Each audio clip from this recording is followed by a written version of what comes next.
Hello, everyone. Welcome live to 3Y TV tonight's broadcast of the National Sim Racing Association Simbox Truck Series from the beautiful Kansas Speedway for tonight's Alec Moore 240 presented by the Toasty Productions on Twitch. I'm Peter Short, and joining me in the booth here tonight is Drew Eisenman. And Drew, every time these trucks come to the Kansas Speedway, we always talk about the high lane because the high lane is usually the fastest way around this racetrack, especially on the long run. Tell us what you expect to see here tonight. Well, yeah, it's going to be who can master that high lane without, getting themselves in trouble by getting that outside wall a little bit. We saw it quite a bit in practice. It's such a fine line between being able to pick out that quickest groove, which is right up against the wall here, and keeping off that wall, keeping that truck clean, and saving it to the very end when ultimately that's when you win the race. Yeah, absolutely. And keeping that right side on a racetrack like this, 1.5 mile, D-shaped oval, is going to be really important because you have to consider the fact that these drivers will have to have a lot of downforce on their cars to get to victory lane. It's going to be so important here tonight to win this race, to, like you said, keep a clean race truck, because all in all, when the checkered flag flies, you want to have a fast race truck. You want to have a fast race truck right at the end. We saw last week at Talladega a crazy finish. We saw quite a few trucks get damaged, but only coming to the start-finish line for the checkered flag. So definitely something to keep in mind here tonight at Kansas Speedway. Let's quickly bring up the point standings real fast here as the qualifying session has come to a close. Bill Edwards comes into tonight with a 5-point advantage over TJ Buck. Chris Darling, last week's race winner from Talladega,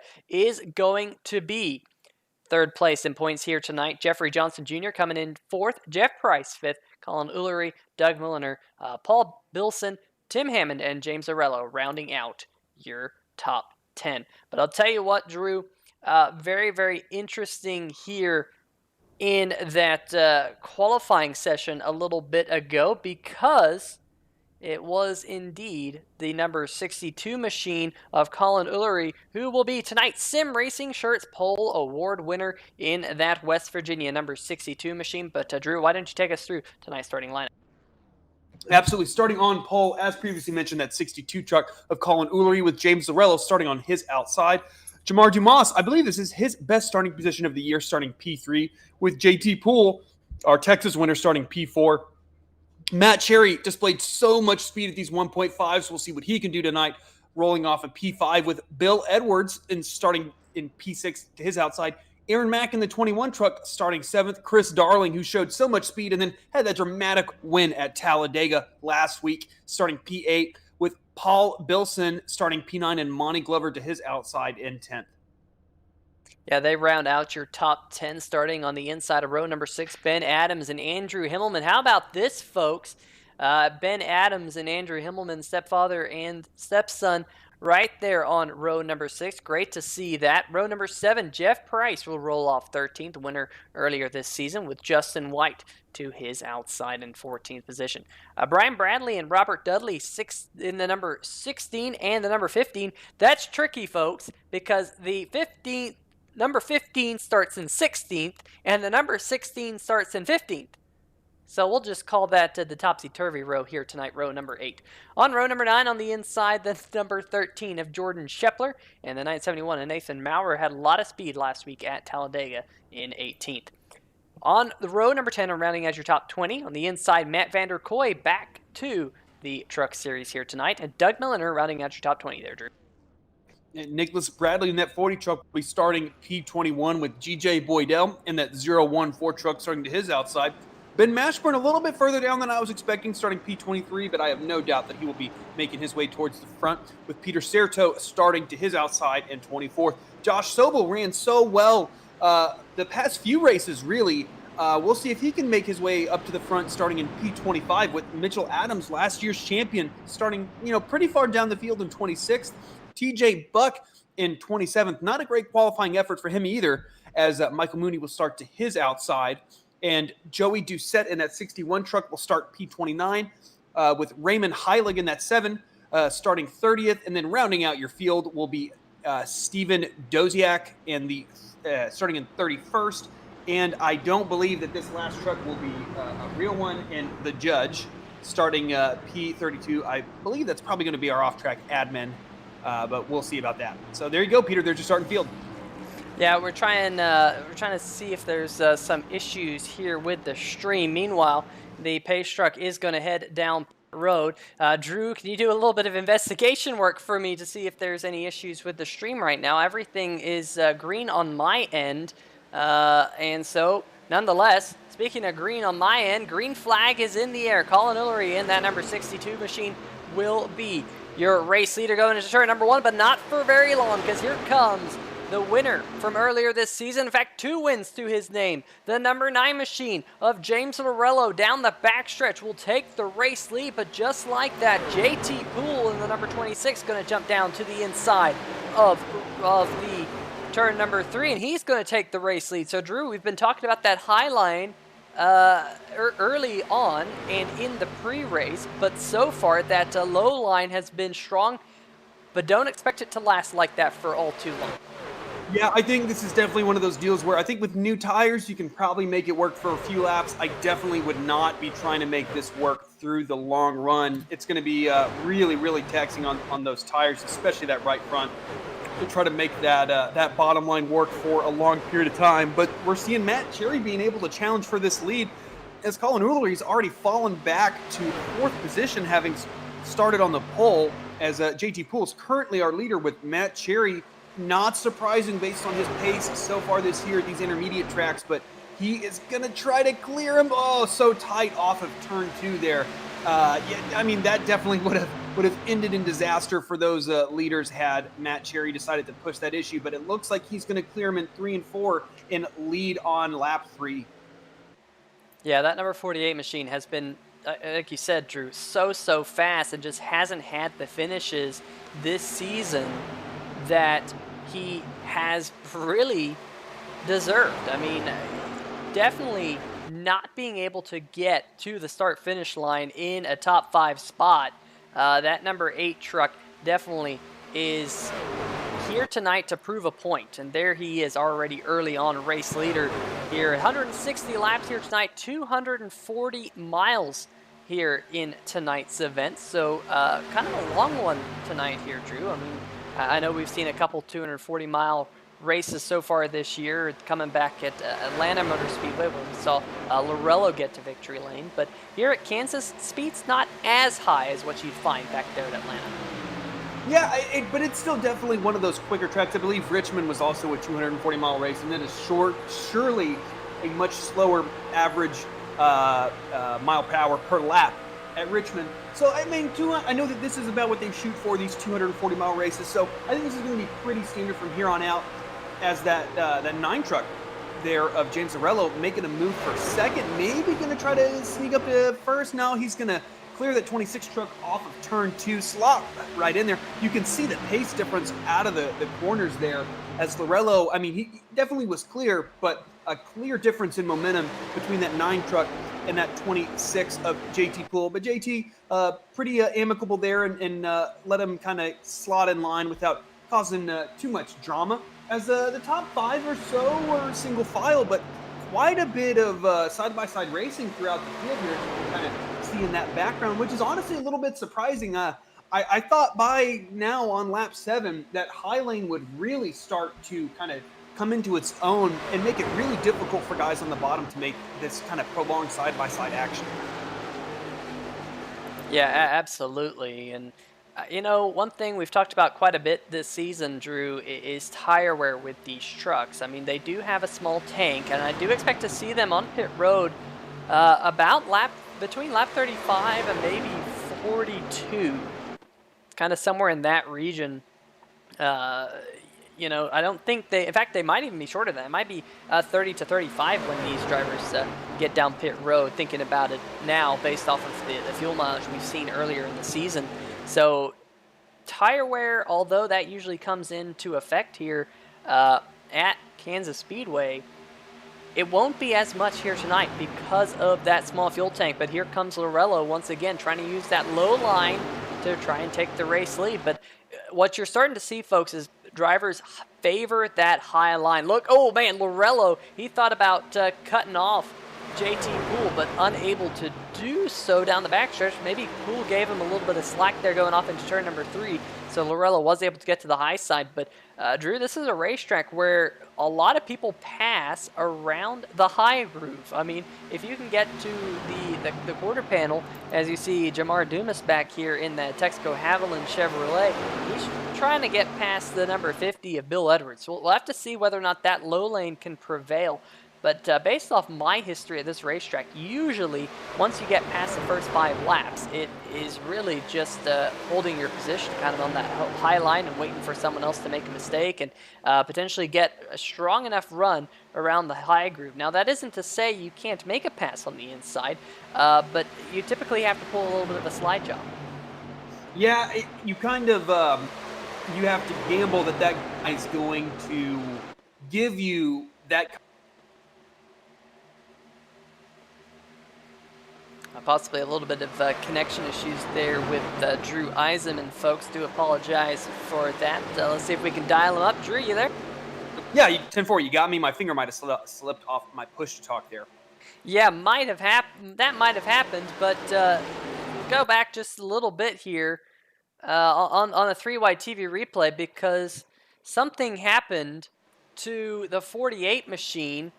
Let's see if we can figure out what happened. He was your race leader. Did he catch the wall here, Drew? Yeah, I think he did. Yep, just enough to where you get that kind of wall glue, and especially with these trucks that they definitely have lost power in some of the recent builds, and that's all it took is now we have a caution here on the track, but that 48 truck absolutely that cost him momentum and cost him the lead is now we are under yellow. Yeah, trying to figure out what brought out this caution here. Maybe we have a deep wreck on the front stretch. Yeah, trying to get this all wrapped up and see if we can figure it out. I think it started with the 2. Oh yeah, oh man, happened up front. Was that the 5 or the 4? Oh man, yeah, huge wreck there. 2 machine going around backwards there. All right, let's see if we can get another look with that. I saw Joshua Sobel was running slow. It might have happened, though the 5 of Adams caught the wall, the 2 got into the back of him, and just like that, couple of trucks getting involved, the 16, the 2. Whoa, look at the 7 of Ray Heilig there just squeaking through. We're going to have to get an onboard view of that one, Drew, because that is about as close as you can get to having an accident. Here we go on board with the 7 of Ray Heilig. Look at this mess all happen up front. 7 getting it woed down, getting it woed down, getting it woed down. Oh, hello, Peter Serto there in the 32 machine. Not 100% sure there was contact between them, but that's a fantastic wreck avoidance there. Yeah, it's one of those deals where you can't tell if it was luck or skill, but if it was skill, he did a fantastic job, and if he's lucky, he might have withdrawn all the luck that he had in the bank for tonight. Yeah, really, it's got to be disappointing for Ben Adams. Yeah, I think the 2 probably had enough time to slow down, but it's so hard to judge those closing rates until it's too late. And then it's just a chain reaction behind him where I don't think anybody is expecting out of the corner to have to slam on their brakes like that. And it's unfortunate. I think Chris Darling got quite a bit of damage from that. As now I believe we are on board with 071, if I'm not correct, maybe. This is the 16 who we're on board with, and the 971 was right in front of him, and you saw that all go down. Let's see if we can see what happened to last week's race winner, the number 47. Was he able to? It looks like the 47 was able to get through it on board here with Chris Darling. So that must have been his teammate. My apologies. Yeah, I know one of those trucks was involved, but I thought it was Chris Darling, but I believe it was his teammate who was further back in the pack in the 24, Ben Mashburn. Yeah, so definitely going to be interesting to see exactly how this all pans out, and looks like that was them kind of coming back to the caution flag, but nonetheless, here we are back under caution flag conditions for the first time here tonight in the Simbox Truck Series. And I'll tell you what, folks, if you're joining us for the first time this season, thanks for stopping in. Make sure to check out Simbox for all of your button box needs, because I'll tell you what, Drew, Simbox put together a good quality product for a very good price. Definitely something to go check out if you're an iRacer, or even if you just want more buttons for your computer, because definitely Simbox puts together a great product for a great price. Yeah, I don't think anybody's going to complain about buying a product that is comparable to its much more expensive competitors while saving quite a few dollars. Everybody likes having a little bit more money in their bank account, especially when they're buying a product that is the exact same quality as a lot of those other products that are quite a bit more. So Simbox absolutely does a fantastic job with producing economic and high quality button boxes. But yeah, out front, a little bit of a mix-up. James Zarello did start on the front row, and actually both of our trucks that started on the front row are currently up there. Looking back through the field, Matt Cherry, I believe, pitted that last time by, as after he got into the wall. I'm sure he was getting that damage fixed. But quite a bit of movement, actually. I think if you look at the tail end of this top 10, we have Jeff Price, Jordan Shepler, Robert Dudley, TJ Buck started P20. All of these guys started out of the top 10 and are up into the top 10. TJ Buck started 27th and is up to 10th. Joey Doucette started 29th and is up to 11th. Some fantastic jobs by these drivers, taking advantage of maybe a little bit of misfortune around them, and just doing a really good job on the first 10, 15 laps of this race in getting themselves up into a better position on track. Yeah, absolutely. Definitely some comers and goers early in this race. Do want to make mention JT Poole in the number 26 machine has pulled that race truck off the track, but every other driver continuing on from this accident that we had to bring out the first caution. But the first restart of the night, green flag back in the air, and James Lorello will now get us back to green. Kind of a flip-flop of the front row that we saw right at the start of the race here, Drew. But look at Paul Bilson there in that number 51 machine, been fast all season long, and look who's right behind him, your points leader, Bill Edwards, looking for second. Absolutely. I think both of those guys didn't have the Talladega that they quite wanted, but that's Talladega for you. You're not always going to run where you think you should run, as here comes Bill Edwards taking a charge on the bottom through 3 and 4, trying to take that lead. I think that momentum is probably going to favor Lorello down the front stretch, but not by a ton. I think if Bill charges 1 and 2 just a little bit, I think he's going to clear that. That 9 truck is in the 9, also sends it pretty deep, almost 3 wide, as Bill Edwards has him clear. Will he take it off of 2? No. Consider it by that 50 truck of his competitor to the outside in James Lorello.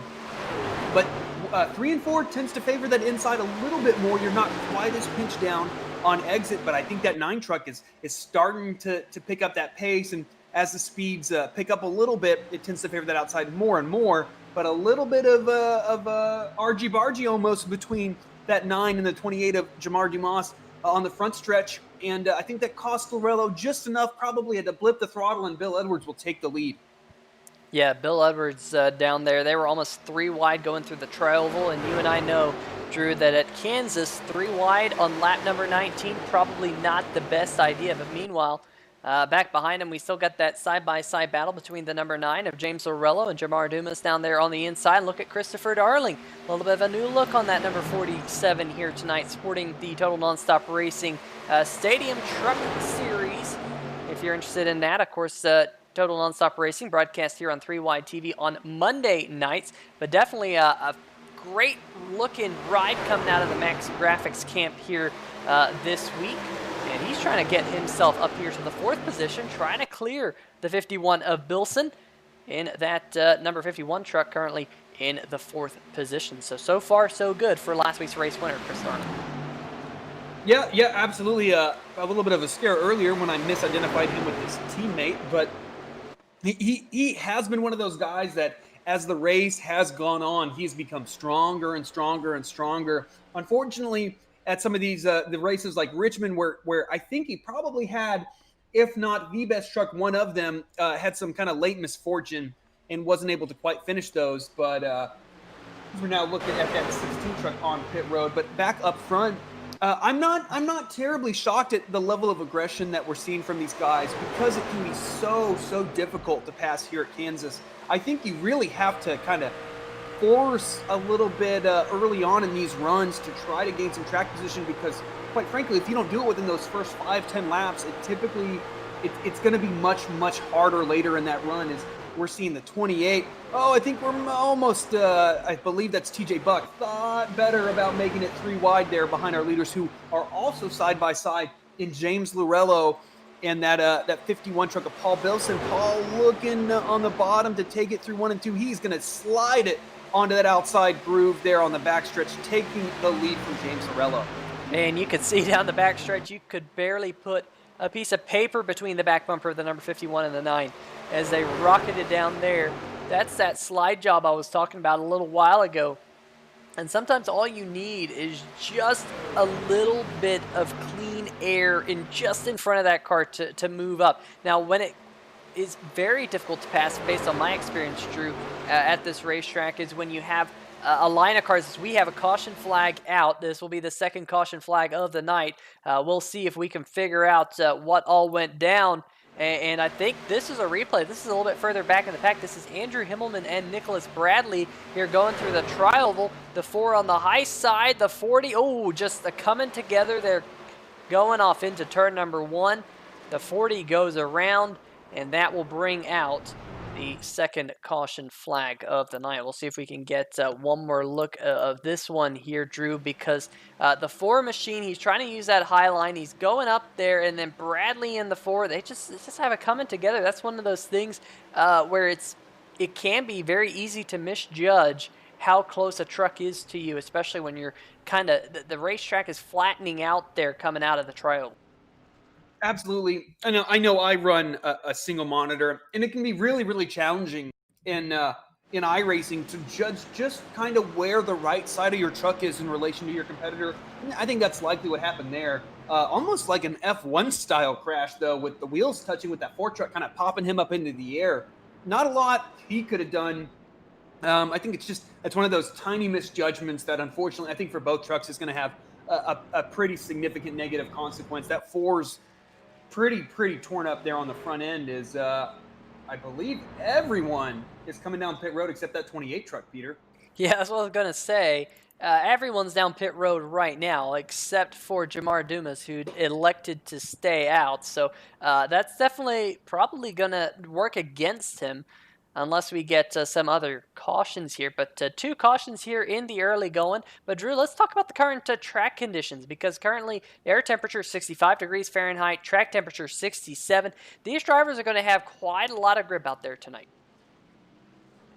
Yeah, they're certainly not going to be lacking for grip because of high temperatures. Very temperate, as now we're starting to get into October. Some beautiful weather. Especially here in the virtual Kansas Motor Speedway. Tons of grip. Track temp at 67. I mean, that's about as low as you can expect without there being fog and all sorts of kind of other stuff that might not actually work out quite as well. So, yeah, these guys are going to be carrying a ton of speed. And typically, at least for me, I'm definitely somebody who tends to overdrive the truck and wear out the right fronts. But I think that that's something that these guys might struggle with here. When you have those higher grip conditions, it tends to lure you into pushing the front end of that truck just a little bit more and scrubbing that right front. And with the recent changes to the tire models on these ovals, I definitely feel like saving that right front is as important, if not more important, than it has ever been. And so I think it's going to be a really interesting case study to see what this 28 truck can do. How much do tires matter? We haven't been out there for that long on these tires, but can he keep the pace? If so, maybe this is a viable strategy later in the race. I'm more concerned about the fuel mileage for that 28 truck and how many laps he can run. We're on lap 27 here, and we think that fuel mileage is probably 35 laps. So if this thing goes green for 15 laps, I think that 28 truck's going to be in trouble. Yeah, I mean, we have had 2 cautions here in the early going, so maybe that's what he's thinking. So going to be interesting to see exactly how it all plays out. But we've definitely seen a lot of green flag pit stops this season here in the Simbox Truck Series, Drew, partly due to the smaller tank. But we've also just seen a lot of clean racing. I mean, last week at Talladega, a spectacular race with not that many cautions. And at the end of the day, The biggest wreck we pretty much saw was right there at the end with Chris Darling sliding across the start-finish line to pick up his first win of the season. Yeah, I think we've seen a bigger wreck here at Kansas than we did at Talladega. I don't think that's something you really expect. Um, right, that wreck out of turn 4, I mean, certainly collected 5, 6, 7 drivers, and I don't think we saw a wreck quite that big at Talladega, which certainly is not what you expect, especially given the real life counterparts and the huge wrecks that we have seen there recently, including not too long ago in NASCAR. But we are forming them side by side here. Jamar Dumas taking the inside, kind of a surprise. I think if I had worn tires here at Kansas, I would probably take the outside, but maybe he thinks this is the best way for him to really throw that truck into 1 and 2. We shall see. I'm also maybe a little bit of wheel spin might be a little bit of a word for that 28 truck. I think this is the opportunity. This is the time to conduct this experiment, though. You don't want to do this having not experimented with worn tires here late on a restart on lap 150 of 160. You want to do this on lap 28 of 160. So we'll see what this 28 truck can do. But my prediction certainly would be he's going to struggle here a little bit with Paul Bilson to his outside with fresh tires. Yeah, absolutely. Rich Sobel saying, have you seen the paint scheme for Josh Schobel tonight? Well, there it is. Rich, you got to see a little bit of it.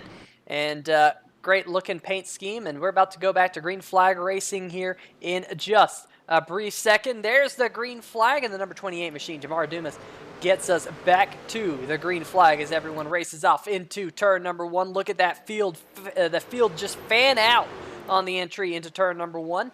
Now through turn number 2, you just see everyone get so racy here. And here comes that number 51 machine on those fresher tires. He's going to try and go for the race lead going off into turn number 3. And looks like Paul Bilson will come away with it. Absolutely. Jamar Dumas kind of falling back here now. I'm going to be in 5th position to cross the line. Is James Lorello looking to take that lead away, as we've had 2 lead changes here in 1 lap after the restart. And James Lorello is definitely going to clear that 51 truck.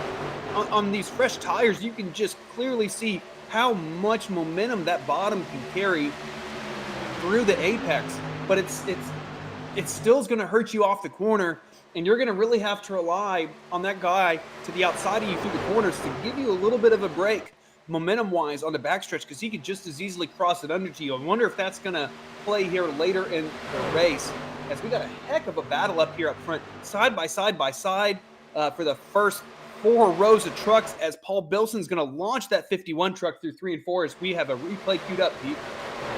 Yeah, look at this. 3 wide there coming out of turn number 3. The 48 of Matt Cherry going to the outside of Jeff Price. That was very, very close. They were able to get it all sorted out, and we're still clean and green. But meanwhile, back up towards the front, look at the number 50 of Bill Edwards. He's trying to go underneath Robert Dudley. And now the field's catching up to one of the slower trucks. That's the number 16 of Brian Bradley, who's just going to stay around the high groove. That race truck currently being scored many, many laps down. So definitely that number 16 machine. You can see him. He's still in the outside wall. And, oh, man, that was close. I think that was Mashburn there just barely squeaking through. But meanwhile, back up the front, Paul Bilson still your race leader over James Lorello.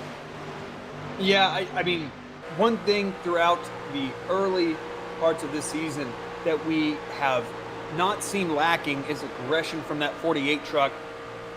Sometimes not to his benefit, but he certainly is not going to lose a race because he is not trying hard enough, as that's what we saw, taking it 3 wide here at Kansas and somehow making it work for those guys.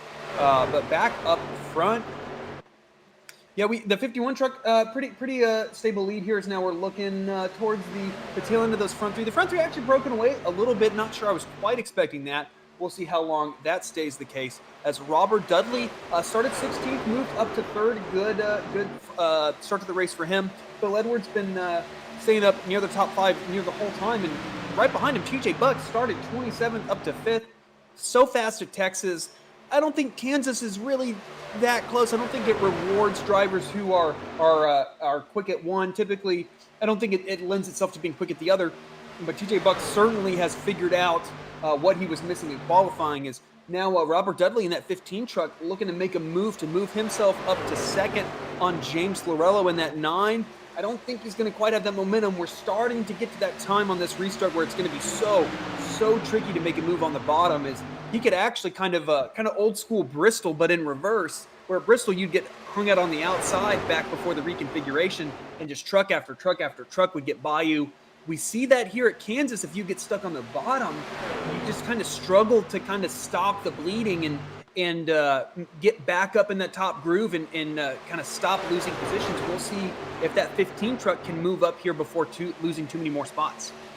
Yeah, he went down there to try and make that pass on Lorello, but Bill Edwards there in the number 50 kind of filling that void. And look, here comes TJ Buck. Here comes your Sim Racing Shirts Pole Award winner as well, Colin Ullery in the number 62. And then it's a little bit of a gap back to Chris Darling. Paul Bilson continuing to lead here. Mitchell Adams, how about this, Drew? The reigning series champion right there. He's got himself up into the top 10, running in the 8th position. And right behind him is one driver who we saw get into the outside wall earlier on while leading the race. That's Matt Cherry. And Cherry, we know he's fast, marching his way back up to the front. There's the number 13 of Jordan Scheffler currently rounding out your top 10. And then as you can see, back behind them gets even more racy with the number 6 of Doug Milliner battling it out here. That's Monty Glover in the number 10 to his inside. So definitely some great racing that we have seen in the early going here at the Kansas Speedway. Yeah, and I think we're seeing quite a few guys up front that we've seen up front at the majority of the races this year. Paul Bilson, James Cirillo, Bill Edwards, TJ Buck, Robert Dudley have all run so well here early on. I was kind of a little surprised, with all due respect to that 62 truck, to see him get that pole, but he has certainly maintained his track position really well in that 62 truck. And of course, Chris Darling, last week's winner, up there in the top 10 as well. But yeah, I mean, I don't think we've quite seen the speed out of this 62 truck, at least from the get-go, certainly later in races, but so quick early on, was able to grab that pole, kind of struggled to maintain that lead early on in the race, as now we're looking at Matt Cherry, who is closing in on Mitchell Adams. But yeah, that 62 truck, absolutely fantastic start to the races. Now we have a battle for the lead. Yeah, the number 9 machine, James Lorello, he got a good run coming out of turn number 3, and he's going to try and pull the slide job here coming out of turn number 2. I bet you he's going to pull right up in front of the number 51 of Bilson, and indeed he does. So James Lorello back up to the front, but Bilson says, hey buddy, not so fast. I want to get that lead right back. He drives to the inside, but as you can see, just not as much grip down there, and he comes up just a little bit short. And so the 9 and the 51, they have led a good portion of the laps here so far. Bilson's led 11, Lorello's led 10, and then you see a couple of the other drivers who have led laps. So these two are currently right at the tip of the field, have been the dominant trucks in the early going. And look at the number 50, your points leader coming into tonight right there, Bill Edwards. He's in third and can't rule out the 15 and the 84. In fact, they're battling for that spot right here, Drew. We talked about Robert Dudley. He got shuffled back, but now he's going to try and take this position. And look at Chris Darling trying to get underneath Colin Ullery. This is a 4-car battle for the 4th position. Yeah, that was a power move there by that 47 truck, as I anticipate him. Oh, so close to a little bit of contact with that 84 truck out of turn 2. It's so hard to keep that truck down while still trying to carry the momentum that you feel like you should be able to carry. As 84 almost got into the wall there with 3 and 4, but he's going to get a heck of a run to the outside of that 15 truck. And I anticipate Chris Darling going to try to take advantage of that momentum. Ooh, is he going to try to split him? Yeah, he definitely wants to, but level head kind of prevails on that one, and he is just going to try to wait and hopefully take advantage of that high lane and get by that 15 truck. We've seen Chris Darling, as races have developed, it seems like he's become stronger and stronger and stronger. He's just kind of had some things really not in his control take him out of contention for quite a few races early on, and then at Talladega has something that should have taken him out of contention, basically propel him to a victory. So we'll see what that 47 can do later on in this race. Yeah, back up the front, Lorello still being hounded by Bilson, and then about a half second back to the number 50 of Edwards, and another half second or so back to TJ Buck. So perhaps, Drew, we're starting to see maybe the tires fall off just a little bit. We're about halfway through a fuel run here in this series because the National Sim Racing Association does use a smaller fuel tank, about 55% in that fuel tank versus a full fuel tank that is the NASCAR regulation fuel tank. So a lot more pit stops, a lot more green flag pit stops, which is always fun to see. And it looks like Chris Darling will make that pass stick. So last week's race winner from Talladega now up to the 4th position. This is the highest he's been so far in the initial 45 lap. Yeah. I mean, he certainly is making a move to the front. I'd like to point out that 28 truck that restarted the race in the lead not too long ago is now having to, he fell back all the way to 18th and is now having to make his pit stop.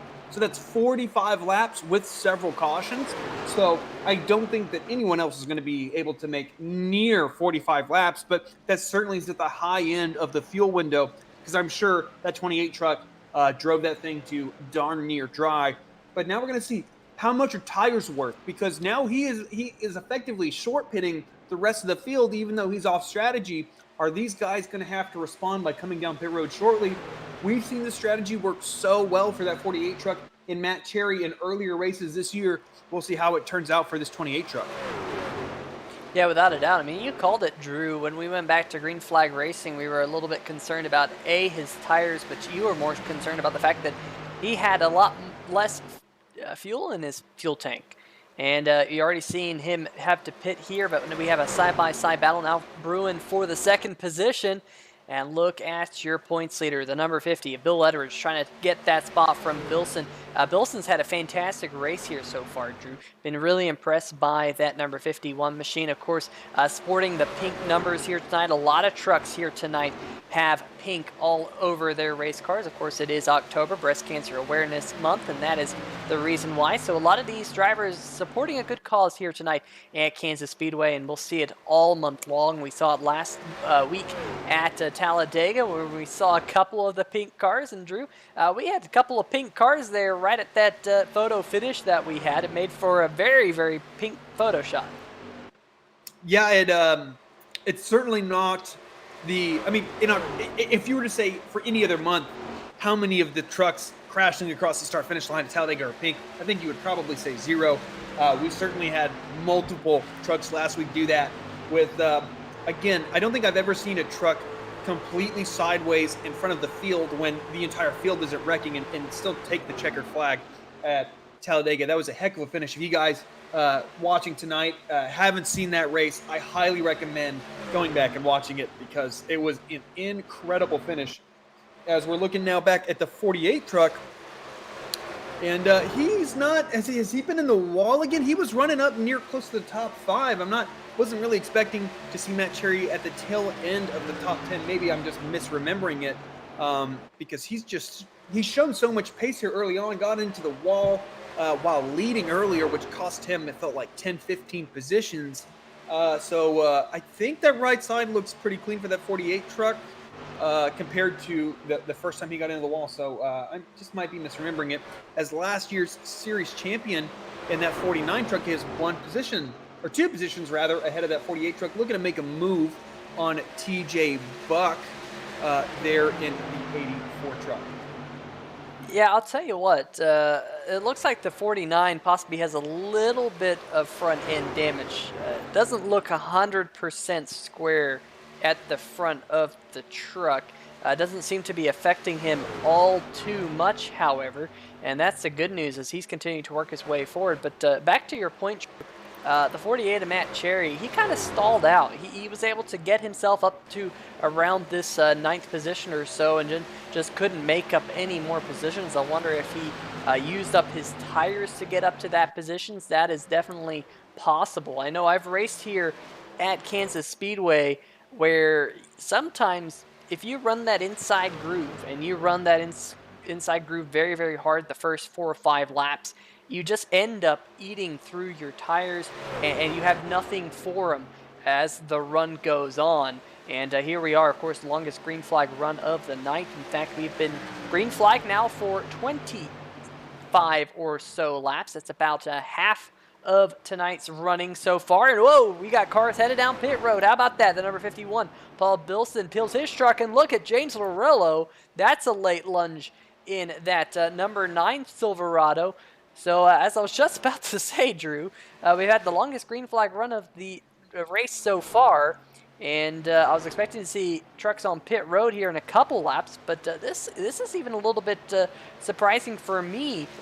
They only went about 28 laps since they were last on pit road. So we'll have to see if the number 50 of Bill Edwards comes down pit road. The good news here, Drew, for the 50, he is going to come down pit road. As I was going to say, he has no trucks behind him for a long distance. That basically gives him a lot of freedom to get onto pit road how he wants to. That certainly is a worry whenever you make a pit stop, is if you have a guy right on your rear bumper, is how they're going to react to that. And sometimes that can lead you to being a little apprehensive. Yeah, right before we saw that 9 truck pit, we saw the 47, the 48, and the 49 all pit right next to each other, with Chris Darling leading those guys off of pit road, and Mitchell Adams and Matt Cherry. So those guys pitted a lap earlier than the guys around him, and we'll see kind of how that pays off for them. I think that 51 truck is probably going to retain the lead. Is the 61 might have gotten a little sideways there? Yeah, that was a very, very, very late. Oh, that's probably going to be a penalty for that 61 truck, because he did not make it inside that cone. We'll see how forgiving iRacing is for that 61 truck, which is definitely unfortunate. As looking back out front, it seems like James Zarello, in spite of being undercut by a lap, is in a really, really good position out there, as I believe he is the first truck having pitted. I don't think the 014, yeah, and we're seeing those guys cycle down pit road. The 60 definitely has not pitted, so I assume, and I think it is a correct assumption, that the 9 truck will come to the lead, having when these pit stop cycle concludes with that 60 truck coming down pit road. Yeah, you're absolutely right, Drew. We ride on board currently with your race leader, James Lorello. Let's see if we can go for a lap around this racetrack. Of course, he's got 4 fresh tires on the race truck right now, pitted just 3 laps ago. You see him running a little bit further down the racetrack than what we see late in the run. And look at those speeds down there in the bottom left-hand corner of your screen. 180 plus miles an hour down the backstretch before he is able to back it down. But really, you get higher speeds on the front stretch because of kind of this D shape that the front stretch has. You're flat out here, 180 miles an hour right at the stripe, and man, kind of just plateauing at 180 miles an hour there, Drew. Just kind of not being able to go over that barrier. Now, one thing we do want to highlight here, folks, is the fact that one of the drivers that we mentioned having issues getting on pit road, we had to do a quick replay there of it. That, of course, being Joey Doucette. iRacing held Doucette. That was a long pit stop, about a 50-second hold for the number 61 machine. Drivers also getting a penalty on pit road. The number 7, Raymond Heilig, as well as Ben Mashburn in the number 24. So the 7, the 24, and the 61 all serving penalties here under this green flag pit stop. And Drew, that's one thing that we saw some drivers practice during the practice session before we went live, but something that you really have to practice at a racetrack like this, because it is one of the trickier pit roads to get onto. Yeah, certainly whenever you have that really abrupt transition from banking to apron, which has very little banking in the case of Kansas, it can be really hard just to not walk up there right front. And then we saw with that 61 of Joey Doucette, as soon as that happens, you're going to run wide. It's going to be very, very, very difficult for, number 1, you to slow that truck down in time. And even if you do, number 2, to make it inside that commitment cone. And that's exactly what we saw from that 61 truck, which is very unfortunate. But now we're on board with that 50 truck of Bill Edwards, who they are catching the leader here with that 51 of Paul Wilson just in front of this 50 truck, about a second and a half up the road, as Mitchell Adams is trying to make this move. And now we're seeing those guys that actually short pitted, it seems like they're the ones that are kind of making the ground up on James Lorello. I don't really anticipate the draft being too big of an effect here, especially as they're in pretty decent, consistent lap traffic at this point, but they are all closing in on James Lorello as Paul Bilson closed by about a tenth, Bill Edwards by over a tenth, and basically everyone around them started over a second behind where James Lorello is after these pit stops, and they've been able to really consistently close on that 9 truck. So it almost seems like this field is kind of bunching back up, and then we'll see how long it takes for them to then start competing for this lead. Yeah, the big question is going to be, or is the number 9 machine of Lorello just managing his tires? Here we go. Battle for the 6th position a little bit further back. That's Chris Darling in the number 47 machine. Chris Darling pitted 10 laps ago. He pitted with the likes of Matt Cherry and Mitchell Adams. In fact, TJ Buck has 1 lap fresher tires on the number 84 machine, so you'd expect Buck would be in the better position as we got 1 truck headed down pit road. Who was that, Drew? Oh, that's the number 24 machine, Ben Mashburn. He was one of those trucks who served a penalty, and he's going through pit road way too fast here. We're going to have to see exactly what was going on here with this truck. Here we go on board.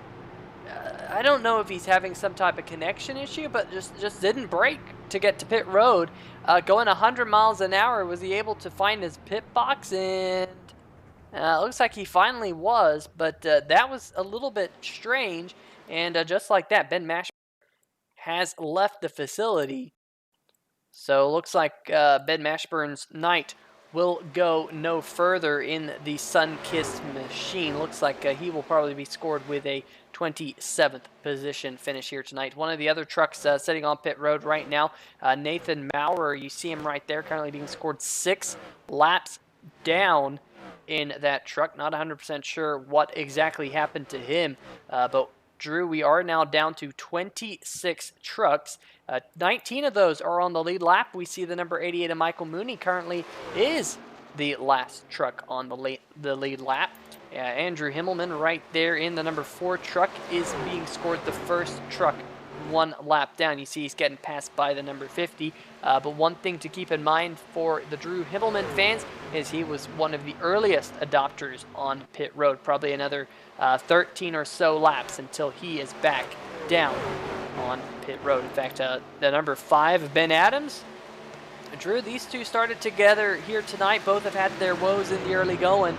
And it looks like Ben Adams here going to take that lucky dog positions, but he's in the outside wall, and Cherry gets into the back of him. And the number 48 machine, who we have seen all season long, Drew, have terrible, terrible luck here again, striking at Kansas. Yeah, I mean, luck might be absolving him of some of the responsibilities of, speeding on pit road and stuff. That certainly was not his fault, though, as the truck in front of him just gets into the outside wall. He doesn't have anywhere to go, and I think he has quite a bit of right front damage. He seems to be off the pace by quite a large margin here. Yeah, I mean, there's not much you can do. You're just not anticipating that guy in front of you getting into the wall like that 5 truck did, and now he has subsequently lost a position to that 15 truck and just doesn't really seem to have the pace. That's some considerable damage to that right front, and I anticipate that not handling like it did before, at least in the straight line handling department, so to speak, in straight line speed. But yeah, I think that definitely is not going to make that 48 truck more competitive, as we saw him get into the wall early on in the race, which certainly was of his own doing, and then unfortunately this not quite as much as yet. James Lorello now extending that lead. It was a second not too long ago, so I think you nailed it, Peter. I think Lorello was probably saving his stuff and has decided no more, and he is now pressing the loud pedal, so to speak, and really pulling away from the guys behind him. 2.2 to 2.9 seconds that last time by. He extended that lead on Paul Bilson 0.7 of a second for that 9 truck.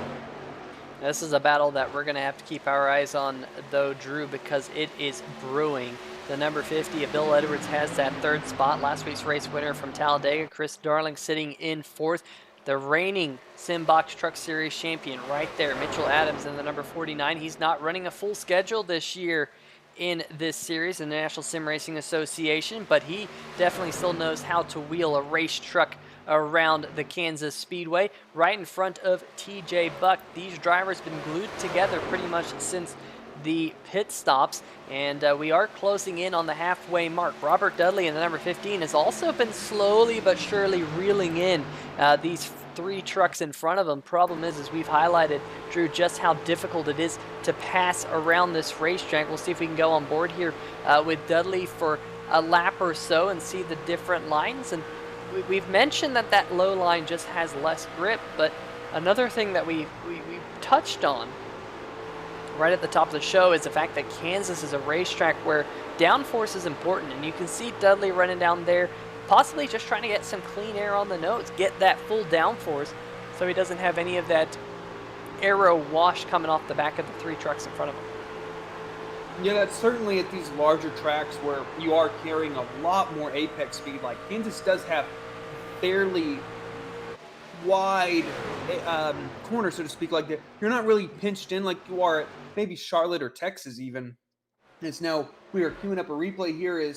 Yep, looks like the 51 truck just getting into the outside wall just a little bit. I mean, that cost him a second that lap, or no, more than a second. Cost him several positions as he fell way down the field. I'm actually trying to pick him up. Paul Bilson down in 7th. He was running 2nd at the time where he got into the wall. That cost him about 2 to 3 seconds there and a ton of track position, which we've seen is honestly more valuable than the actual time on the track because it's so hard to pass here. As we've seen guys that have more speed really struggle on these longer runs to make these passes work. So a heck of a task ahead for that 51 truck to try to regain that track position. Yeah, absolutely. I mean, he was running in the 2nd position, and just like that, Paul Bilson drops down to 7th, and that also is going to increase the lead for James Lorello, now up to 4.4 seconds. This is the best battle on the racetrack right now. It is the battle for 2nd between Edwards, Darling, Adams, Buck, and Dudley. Bilson just a couple of tenths behind them, but folks, all of you wondering about pit stops at home, we're about 6 to 8 laps away from all of these leaders peeling back down at pit road speed. But here comes the reigning series champion, Mitchell Adams. He's got a little bit of front end damage on that 49 truck, but he knows how to wheel it. He's trying to go toe-to-toe with the 47, last week's race winner, Chris Darling. Yeah, it doesn't seem like that front end is affecting him too much, as maybe he's going to try to utilize this lap truck that they're coming up. Not the lap truck, my apologies. The 50 truck, it looked a little different from what my little short memory brain could remember, but definitely not a lap truck in that 50, who is in 2nd position. It doesn't seem like it's hurting him too much there, as he just temporarily flickers a little bit. Ooh, yeah, that's I've seen that with iRacing quite a bit recently. Trucks disappearing, and when they reappear, a ton of tire smoke being thrown off, and it's always so concerning running behind those guys and just seeing tire smoke thrown up. But the 51, it doesn't seem like it has really hurt the pace of Paul here after getting into that wall. It just cost him that track position, but he's trying to regain those one at a time as he's now to the outside of that 49 truck, Mitchell Adams. Yeah, Bilson right there. In fact, he's going to try and make the pass here, not only on the number 49, but here he goes to the outside of the 15 of Robert Dudley. And if he can stay right where he is, he's going to make it very difficult for Dudley to hold him off. You see that high line, we've mentioned it here tonight, seems to be the preferred groove. In fact, it's always the preferred groove here in iRacing when you come to this racetrack. And now the number 51 of Paul Bilson can set his sights. Is he peeling off the racetrack? He is peeling off the racetrack. He is down there on the bottom of the racetrack. And Drew, I don't know if he's coming down pit road or what, but this is a interesting pit entrance. I've seen a lot of drivers kind of peel off the racetrack in turn number 4, but Bilson decided to do the kind of turn number 3 peel off, and because of that, he lost quite a bit of time. Yeah, it's certainly not ideal as far as time onto pit road is concerned, but you know, for whatever reason, he chose to do that, and it's certainly what his competitors want to see, because I don't think that's going to really help him track position wise. Is He had just started to kind of recover from that mistake that he had made not too long ago. I'm interested to see what the truck that we're looking at, our leader in that 9 truck, is going to do as far as pit strategy is concerned, as we have several more trucks coming down on pit road. That James Arello has a 4-second lead on his competitors. He can afford to stretch this a little bit. Maybe try to, maybe catch a caution, catch all these guys a lap down, but he's not going to do that as he is now peeling onto pit road in that 9 truck, our leader, James Arello. Yeah, here he is coming down pit road. We saw a brief shot of Steven Doziak in the 05 machine here tonight. He's also on pit road. Here comes TJ Buck as well. Meanwhile, the number 50 machine right at the front of the field now. Bill Edwards, your points leader. He's going to stay out, lead another lap. He's already led a couple here. I expect to see him coming down this time. Matt Vanderkoy in the number 60. Remember, he was one of those trucks that elected to stay out very, very long under the first green flag pit stop sequence. He has the Milwaukee Brewers on the hood with that pink breast cancer awareness scheme. Michael Mooney in the 88 also currently out there, but Lorello in the number 9 machine, first car who has already pitted during this cycle. He will fall down to the 4th position, at least for now. Here comes the number 47, who is the next car in line, who's already come down pit road. That, of course, being Chris Darling. And that little truck right in front of him, the next one in line, that is the back bumper of the number 9 of James Lorello. So we'll have to see exactly how the other trucks cycle on out of pit road, but at least for now it looks like all things good for James Lorello. Keeping my eye on any other speeding penalties. We've seen a couple here early on as the number 50 there, Bill Edwards, trying to hustle his way out of pit road. Looks like he's going to lose potentially a spot or two. There goes the 15 of Dudley. Back behind them, Colin Ullery, your Sim Racing Shirts Pole Award winner here tonight, right in front of the number 14 of Jeff Price. And look at Matt Cherry once again, not backing down with the damage on the Max Grafix number 48. He's right in front of Bilson. And Drew, you have to think that Bilson's probably the biggest loser in that pit road cycle. We saw him up there in about the 5th position. Now he's being scored in 9th. Yeah, it certainly was. I don't think the pit stop that he was looking for, kind of coming down on the apron early. I'm not sure why that happened, but it certainly cost him quite a bit of time. But he does not look satisfied here as he's making a move on that 14 of Jeff Price, who won earlier this year. Paul Bilson is still looking to snag his first victory, I believe. So the 51 truck trying to recover a little bit. He certainly has shown the pace to run up front, and now is the time to do it. With fresh tires, you can really make that bottom a viable option as far as passing the truck in front of you. You feel like you're a little bit quicker. So we'll see how quickly can this 51 truck get up past these guys that he probably is a little quicker than before those tires kind of limit his ability to do so, as now he's looking to make a move on our pole sitter and Colin Ullery in that 62 truck. I believe that will move Bilson back up into the top 5, so kind of a net gain of 2 positions after that contact with the outside wall that dropped him from 2nd down to 7th. Cost him a ton of spots on the track. In the 50 truck in front of him, as now we are looking at the battle between that 15 and TJ Buck in that 84 truck. Well, I wanna highlight something. Yeah. Because TJ Buck in that number 84, he is not in the battle anymore up at the front of the field. He's currently being scored in the 24th position. And not exactly sure what happened to TJ Buck in that race truck, but unfortunately for Buck, he had such a strong start to tonight, and now finds himself well back in the pack. In fact, multiple laps down, 3 laps right now. You see it down there on the left-hand side of your screen. He's right in front of the number 50 of Bill Edwards. Edwards going to try and get underneath them, and Chris Darling and Robert Dudley now battling for the 2nd position. We've seen Bill Edwards in that position as well. So this is a 3-truck battle for position with TJ Buck kind of thrown in. into the mix there, and looks like we're gonna be side by side for a second, almost 3 wide with the 50 of Bill Edwards right there. We'll highlight some other pit road speeding penalties here in just a little bit, because don't think there weren't any. There were, and just like that, the 15 pops out, he pops back in. They're still engaged in this battle for second. Can Darling hold on? Last week's race winner up there on the top side. Can your pole sitter prevail? We're going to be 3 wide. How about this working through turn number 3 and 4? The number 50, Bill Edwards, going to drop down to the bottom. He's all the way down there trying to make the track as short as possible. Looks like for now, Darling's going to lose second position and drop back to 4th, but we keep an eye on this battle. Bill Edwards in the number 50 down there on the inside groove. Is he going to have enough room to clear? No, he doesn't. He almost pulled up in front of Robert Dudley, but now through turn number 3, he's going to drive it in hard, wash up the racetrack, pull a little bit of a slide job. Now, can Dudley here do the over-under? Doesn't look like it.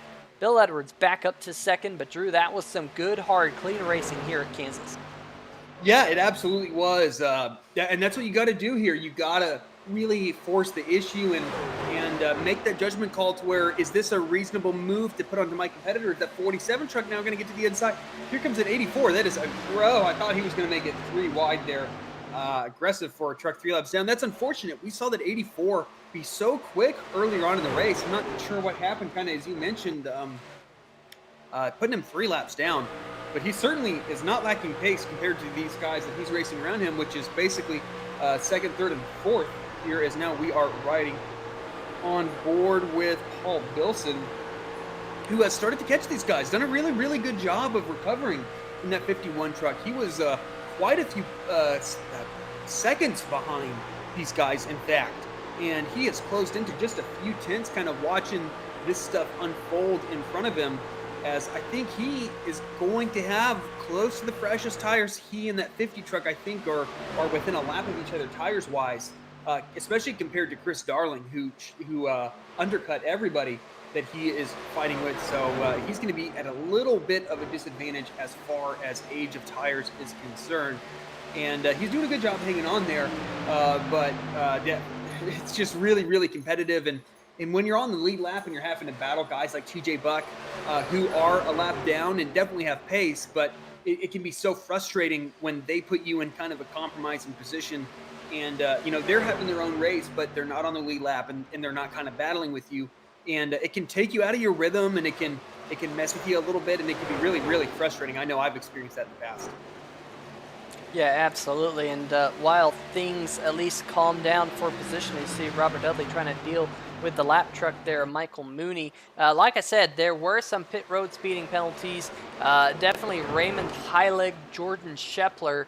TJ Buck looked like he was caught speeding, but he's actually made an extra pit stop. So I'm wondering if TJ Buck, Drew, actually had to come back down pit road as the number 50, Bill Edwards, shot to the inside of the number 13 of Jordan Shepler there to get around that lap truck. But it looks like the 3 trucks that were caught speeding on pit road through this last green flag pit stops, TJ Buck, Raymond Heilig, and Jordan Shepler. Those trucks running 24th, 25th, and 26th is the number 13 machine in the outside wall there, scraping off the right side of that Wild Cherry Pepsi Chevy Silverado. Definitely things going from bad to worse here at Kansas. Yeah, and, luckily I think he was able, not luckily, to his credit, he was able to kind of hold it up out of the groove. And whenever you're one of these guys and you see a truck in front of you, you see a car in front of you, get into that outside wall, you're just really hoping that they're not trying to pull that thing off in a dramatic fashion, then all of a sudden they throw their car to the inside and spin it out, or just like really kind of come up that wall really, really suddenly and unpredictably. And good on the 13 truck for being able to, realize that, hey, this is kind of a vulnerable position for the guys around me, and I need to be really kind of careful how I manage this. And I think he did a pretty good job, but not costing the guys around him too much. But there is, we're queuing up a replay here. What are we looking at, Pete? Yeah, we're trying to see what happened to the number 62 machine of Colin Ullery. Not 100% sure if something happened to him or whether or not he's just been off the pace. I've been noticing, looks like unfortunately we can't get a replay. I've just been noticing his lap times over the last few laps have been rather slow. We'll see if we can bring those up to the truck behind him. Last time by, Colin Ullery at 33.215. You compare that to Jamar Dumas, about 0.4 of a second faster.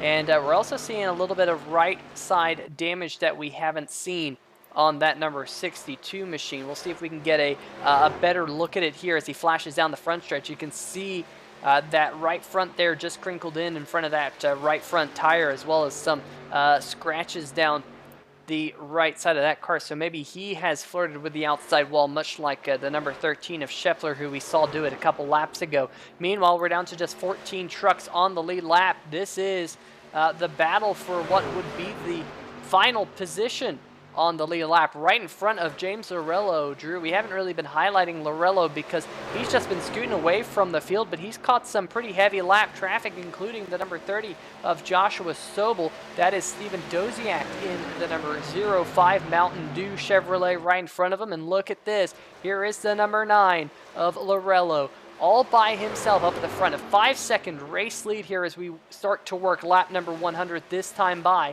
And he's going to put both Doziak and Sobel down 1 lap. So just like that, in one fell swoop, we're down to just 12 race cars on the lead lap, Drew. Yeah, and Lorello, the last few times, hasn't really lost much in track, rather, interval between he and second place. It was 4.9, then 5.1, then 4.8 as he fought through this cluster of lap traffic. And he's done a really, really good job of both being assertive and aggressive while simultaneously being respectful to the trucks that he's putting a lap down and making smart decisions. And I think it's really going to help him because he handled that about as well as you could expect someone to handle it. And I think his competitors who are trying to chase down that 9 truck are going to struggle to do so. Actually, after he cleared that lap traffic, he lost another half a second. But we've seen that with the draft and various other things. Maybe he just made a little bit of a mistake. But still a 4.5-ish second lead for James Lorello. He's done such a good job of being so steady and consistent at the front of this field, as now he has quite a few trucks between he and that 50 truck, who, by the way, has been battling a lap down truck of the 88 of Michael Mooney on and off for the last few laps, and cannot be helping that 50 truck. And he's also battling TJ Buck. Quite a few lap guys around that second place truck of Bill Edwards. We got a heck of a battle here for guys that are right there trying to fight for that lucky dog position. I think that 30 truck has fallen off a little bit, and this 05 is fighting for that position. Is now, I think we're starting to see more stops. We're here on lap 102. If the pit road opening here is 30 to 35 laps, I think we're going to start seeing guys maybe try to short pit, knowing that they should be able to make it on one more stop here, Peter. Yeah, absolutely. That number 6 machine right there, Doug Milliner, kind of peel off the racetrack. We've been highlighting this battle between Matt Vander Kooi, Steven Doziak, and we also saw the number 30 machine, Joshua Sobel. Sobel is one of the drivers who has elected to come down pit road. There he is. But that was the battle briefly for the lucky dog position. That's why we were focusing on that. In fact, not only the lucky dog, the Brookstone Animal Hospital Lucky Dog Award, and we haven't seen them so far. We've only seen a couple of cautions. First caution, we did not have a lucky dog at all. The second caution, I am not 100% sure whether or not there was a Lucky Dog Award winner there, but we definitely want to give a big shout out to the Brookstone Animal Hospital. If you're in the greater Atlanta, Georgia area, make sure you check them out for all of your pet needs, but definitely a battle for that. Meanwhile, we're looking at the last truck on the lead lap right now. That is Peter Serto. Expect to see your leaders on pit road here shortly. There is James Lorello. Serto pulled off the racetrack, and look at the number 28 machine. Drew, that's Jamar Dumas in that race truck. He pitted 4 laps ago, so he's definitely using the undercut here in the Texaco Havoline number 28 to try and get some track position.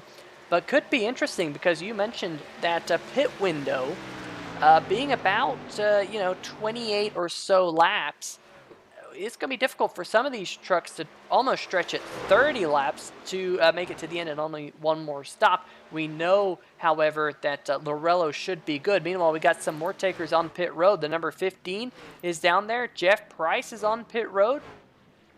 Going to be interesting to see exactly how this all pans out. Lorello's been out there here for 26 laps, Drew. And right now, we're coming to only 54 to go. So from here, you'd have to make it about 27 laps or so on both of your pit stops to be able to see the checkered flag on just one more stop, assuming that we don't have any green-white checkers. Which kind of given some of the interactions between, guys on the lead lap and guys not on the lead lap, is JT Poole just had a connection problem. He was our first truck to retire, actually, so no big drama there. Just noticed that at the bottom of the screen. But yeah, I think James Lorello has enough of a gap to where he's a little more free to experiment with this stuff. I just gotta pull up lap times here. I don't really know what the interval is. To be honest, I really haven't been watching too much. Let me pull up Chris Darling, who has recently pitted in that 47 truck. Ooh, caution flag. Was Lorello on pit road? If he was, this might be the perfect thing for him, as now we have a caution. Yeah, caution flag is out. We're going to see if we can dial up exactly what happened for you here. The number 13 machine, the Pepsi Wild Cherry Chevy Silverado, coming out of turn number 2 here, Drew. Going through the center of turn number 1 and 2. Looks like he just got loose. Did everything he could to save it. Locked him up and just barely making contact with the safer barrier. But that was enough to bring out the caution flag here. Kind of surprised iRacing threw the caution flag for that. Definitely hasn't been the night that Jordan Scheffler was looking for, but you mentioned it. The number 9 machine was on pit road when that happens. We're going to see a lot of trucks caught. Laps down. Matt Vander Kooi in the 60, he was still out there on the racetrack when that caution flag flew. Michael Mooney, I think he was still out there on the racetrack. Bill Edwards. But by my math, right now, we only have 4 cars that are out there on the racetrack. As James Lorello, he's coming back down pit road here. Maybe just going to top it off with fuel. He might have actually, Drew, decided not to take tires when that caution flag flew. He actually might have driven through pit road. Not 100% sure because he was coming to his pit box when that caution flag flew. But definitely interesting to see exactly how everything sorts out when we go back green. It certainly will be. This might have played to his advantage. I don't know if he's going to get caught a lap down or not. Seems like he might have. I don't know. We're not going to really know until we see guys make their pit stops here, take the wave rounds. Really, how this is going to play out. It's just kind of hard to tell based on the iRacing timing and scoring on who is going to be on the lead lap. I think the 14, 15, 47, 48, and 28 trucks are on the tail end as of now, but that might change as these guys cross the start-finish line and cycle the timing and scoring. So I think we're going to see a ton of guys take the wave around, but it's just how many guys are able to stay on that tail end between the leader and the pace car is going to really, really determine who's able to compete for this, because I think on lap 110 and 160, if you're a lap down here based on what we've seen from the leaders, you're going to have a caution to get that lucky dog. So it's going to put a ton of pressure on the guys who are a lap down to then be able to get that if there is a caution. But based on what we've seen tonight, a caution certainly is not a given. And I think that the 50 to 51 and the 9 truck are probably in the best positions. They're going to have fresh tires with no laps on them. And these are the 3 that I would peg for being able to compete for this race win here at Kansas Motor Speedway. Yeah, absolutely. Also trying to figure out who is your Brookstone Animal Hospital Lucky Dog Award winner. I think it might be this man right here, Michael Mooney. Well, so, you know, I'm just gonna go back. I want to give you guys an accurate Brookstone Animal Hospital Lucky Dog Award winner. Just go back and check the tapes and verify whether or not it was him or not before we go back to green. I can't exactly tell who it was, to be honest with you. In fact, I think I I I think it was this man right here, Paul Bilson, who got it. So we'll just say Paul Bilson is your Brookstone Animal Hospital Lucky Dog Award winner, and the pace car lights have been extinguished. So we're about to go back to green flag racing here shortly, but great to have Brookstone Animal Hospital coming on board and sponsoring the Lucky Dog Award here. Sometimes it can be kind of a little bit difficult because we don't have race control in our ear telling us who exactly is the lucky dog like they do in real life and while manning all the replays and everything. But definitely great to give them a shout out here before we go back to green flag racing in just under a lap. But Drew, Bill Edwards finds himself as the race leader. Lorello now back in 4th position. But this is going to be a funky restart because there are going to be so many trucks who are going to be quote-unquote tail end of the longest line because they got the wave around. And the green flag here in the flagman's hand, it's going to be kind of funky. It's going to be like the old days, single file restart. Yeah, here we go.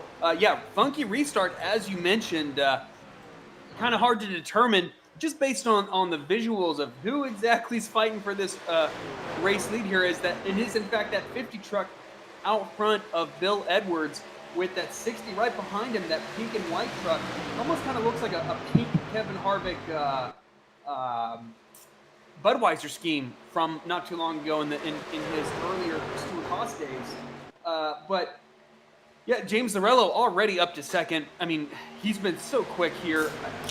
I think he and Bill Edwards are in fantastic positions here on this restart. The 60 just hasn't quite had as much speed as those two in front, but he's certainly put himself in a great position to try to maximize the results he might be able to grab out of this race. Some kind of guys at the tail end of the lead lap, as you can see in the timing and scoring.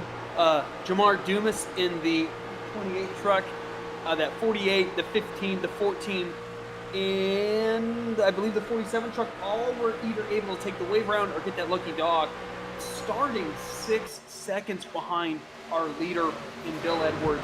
It's going to be a heck of a fight for these guys to be able to not only get through these lap trucks and just have a clean racetrack to try to catch that 50 truck, but they're already starting quite a few seconds down. You know, the 50 and the 9 have displayed so much pace. It's going to be a heck of a task for these guys to be able to fight through this traffic and get up there and compete for this win. Yeah, looking for any other drivers who might have had speeding penalties. Aaron Mack, G.J. Boydell in the 21 and the 014 respectively had very long pit stops on pit road. Not 100% sure if that was due to the fact that they might have been fixing some damage or they might have had a speeding penalty. That's kind of in that range of where iRacing will hold you in your pit box. Meanwhile, back up at the front, a couple of teammates here. Bill Edwards and James Lorello running here. And Drew, this takes me back to Richmond a couple of weeks back where we saw these two battle for the checkered flag here. Lorello was able to get the win then, and he's just going to drop to the inside of the number 50 and take the race lead back here at Kansas with 44 laps to go. If we stay caution free from here, we'll see at least one more pit stops for your race leaders. Not 100% sure that the rest of the field can make it on only one more stop. As look at that back there, Matt Vander Kooi and Michael Mooney almost making contact there through the trial. Well, I think Vander Kooi expected the number 88 to drop down there below the white line. He didn't do so, and there was almost a little bit of a touch between them. Meanwhile, right behind them is the, well, it was the 21 machine. There he is coming back in. That's Aaron Mack currently being scored 3 laps down in the 21 machine. And a little bit of self-name branding there has Mack on the hood of that 21. That's new for this week, trying to get one of his 3 laps back here by trying to stay up at the front of the field, kind of trying to do it the old school way and do it the hard way by getting yourself up in front of the leaders. Always very difficult to do, especially when you have a very, very fast race truck who is the race leader, and that's James Arello. But to look at Edwards trying to get that race lead back here, Drew. They're side by side with just 41 laps to go this time by. Absolutely, yeah, and that 88 truck behind them, also on the lead lap, Michael Mooney, this really worked out well. He was a lap down before this caution, and we saw him kind of mixing it up with those leaders. He certainly had the pace, but just was kind of trapped a lap down, and he's definitely up there in third, trying to mix it up with Bill Edwards and James Arello, as Arello pulls to the inside of Edwards and is going to clear him.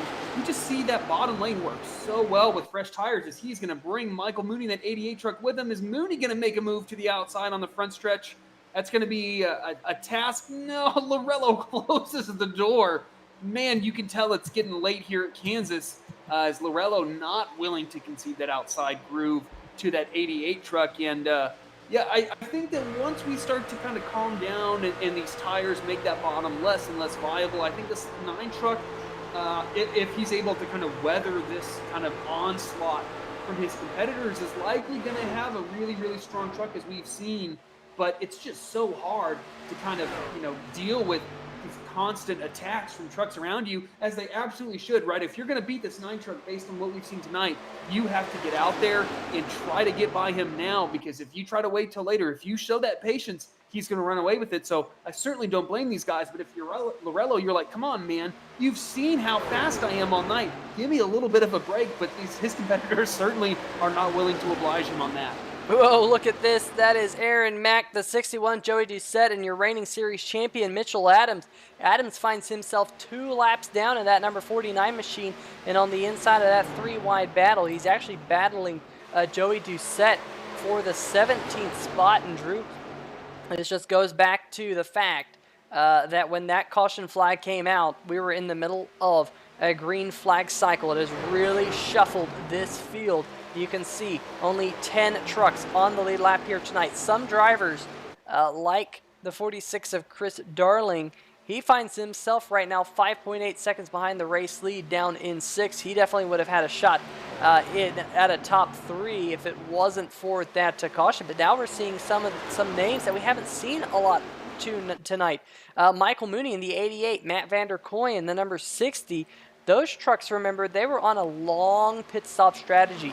They were not undercutting. They were trying to do the overcut. And as I say that, caution flag comes out once again, and this might change everything.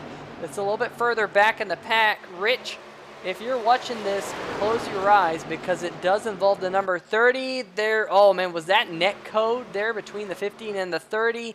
Unfortunately, looks like the 30 of Joshua Sobel did a good job of keeping it off the inside wall, but we'll have to see here, Drew, if this was netcode or contact. Walk us through. Yeah, I think we're looking at him coming out of the corner here. 15 definitely washes up. I think that's real contact there. Yeah, I think the 15 just lost the nose, and the 30, he tried to save it, and unfortunately when that truck caught, he had his wheel pointed too far to the right, smashed the outside wall. That is going to destroy the right front suspension of that 30 truck. That's a shame. I know Josh hasn't quite had the pace that he would have wanted tonight, but he certainly is not going to finish even where that pace dictates, as that truck looks pretty severely injured, unfortunately, for Josh Sobel there in that 30. As not terribly surprising, we have a bunch of guys on pit road, but I think what this is really going to benefit is the guys like Paul Bilson, Chris Darling, Robert Dudley, who is actually involved in that. We'll see if he is held accountable for it. The 14 of Jeff Price and Matt Cherry, all guys who were 6 seconds-ish behind the leader, who are now going to be able to take fresh tires and basically start right behind those guys, not have that huge time deficit that they were basically kind of hamstrung with on that previous restart. But these guys are really going to be up there and really mixing it up. And Chris Darling, Bilson, Matt Cherry, Mooney was up there early on, but he also pitted. They've shown so much pace earlier on in this race, and then we're kind of put on the back foot by that caution happening under those green flag stops cycle. And they're right there now, and this is going to completely change everything as we are looking at our Brookstone Lucky Dog Award. Can you tell us who that is, Pete? I believe that's the 32 truck, correct? Yeah, that's the 32 of Peter Serto, who gets himself back up onto the lead lap. He will be the 11th truck to be on the lead lap when we go back to green flag racing here in a little bit. Meanwhile, we did have some interesting strategy on pit road here, Drew. Michael Mooney, Paul Bilson. Well, I said Paul Bilson, but he was coming back down pit road. So now just Michael Mooney, who has elected to just have 2 tire pit stop here. It's certainly interesting.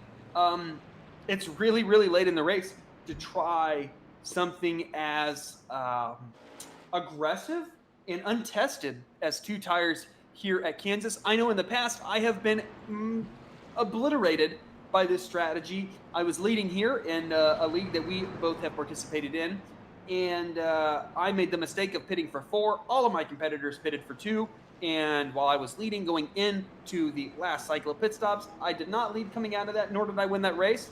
Fairly heartbreaking, but you know, that can happen, and I know I have seen firsthand, although quite a few years ago at this point, this strategy can work here at Kansas. Now, can it work with these trucks, with these competitors here tonight?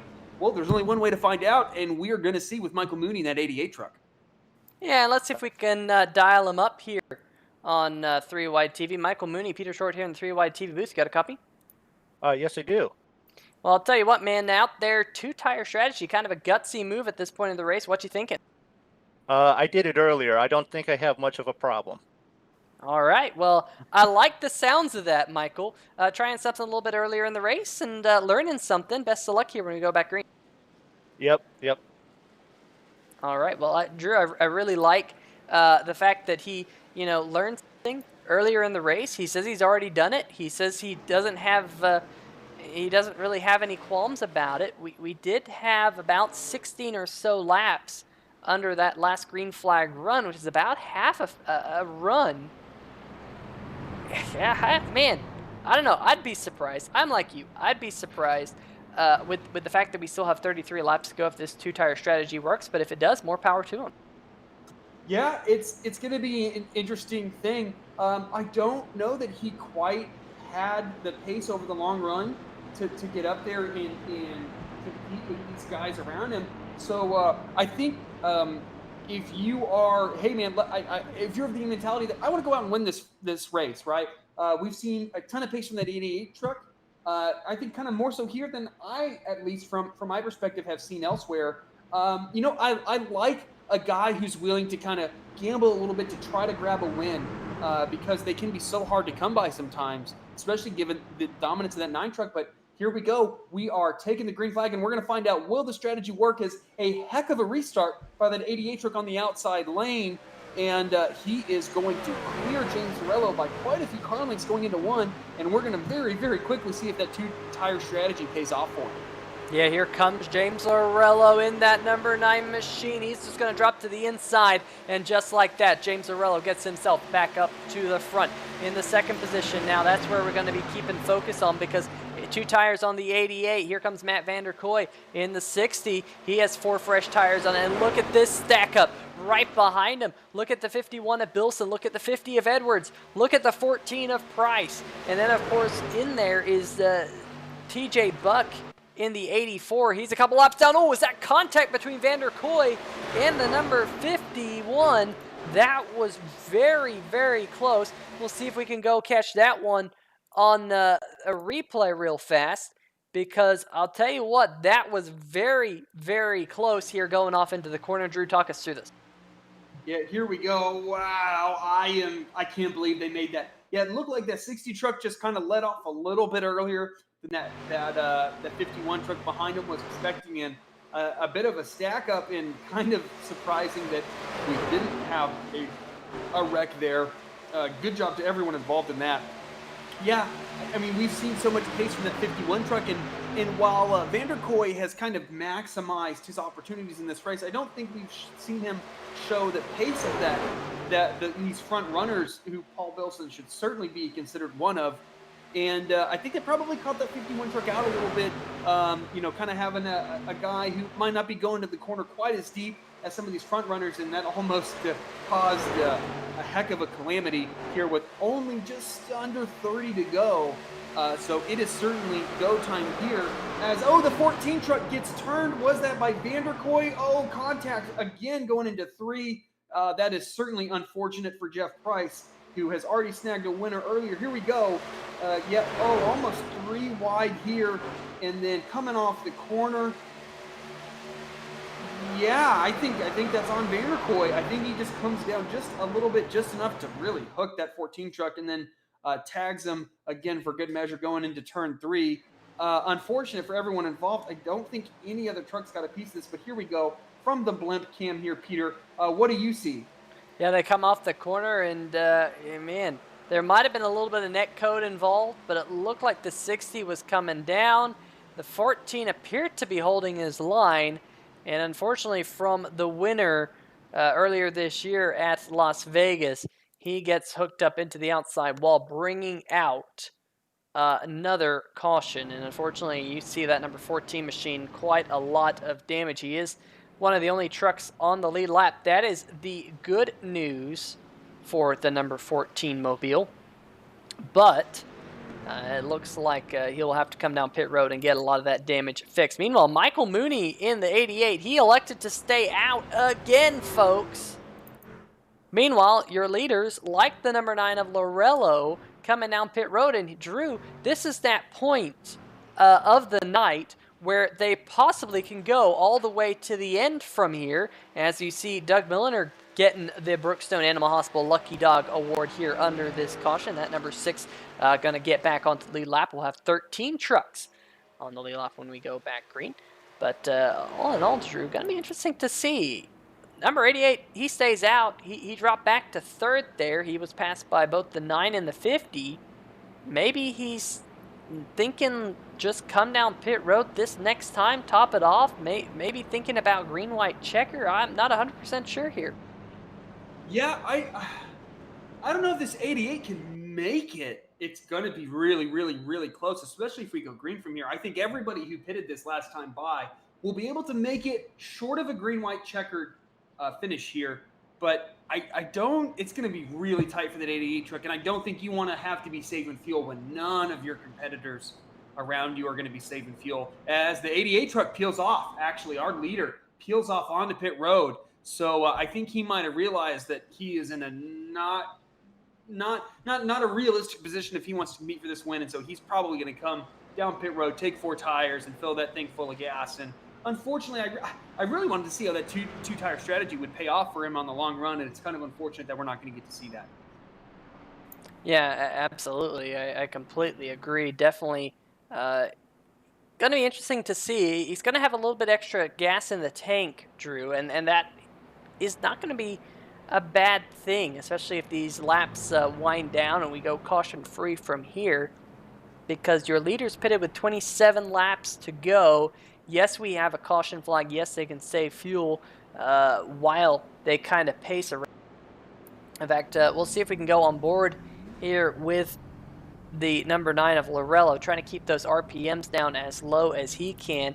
We did have some split strategy on pit road here, Drew, though. Lorello and Dudley both electing to take 2 tires. Edwards, Dumas, Bilson, Darling, Serto, and more all electing to take 4 tires.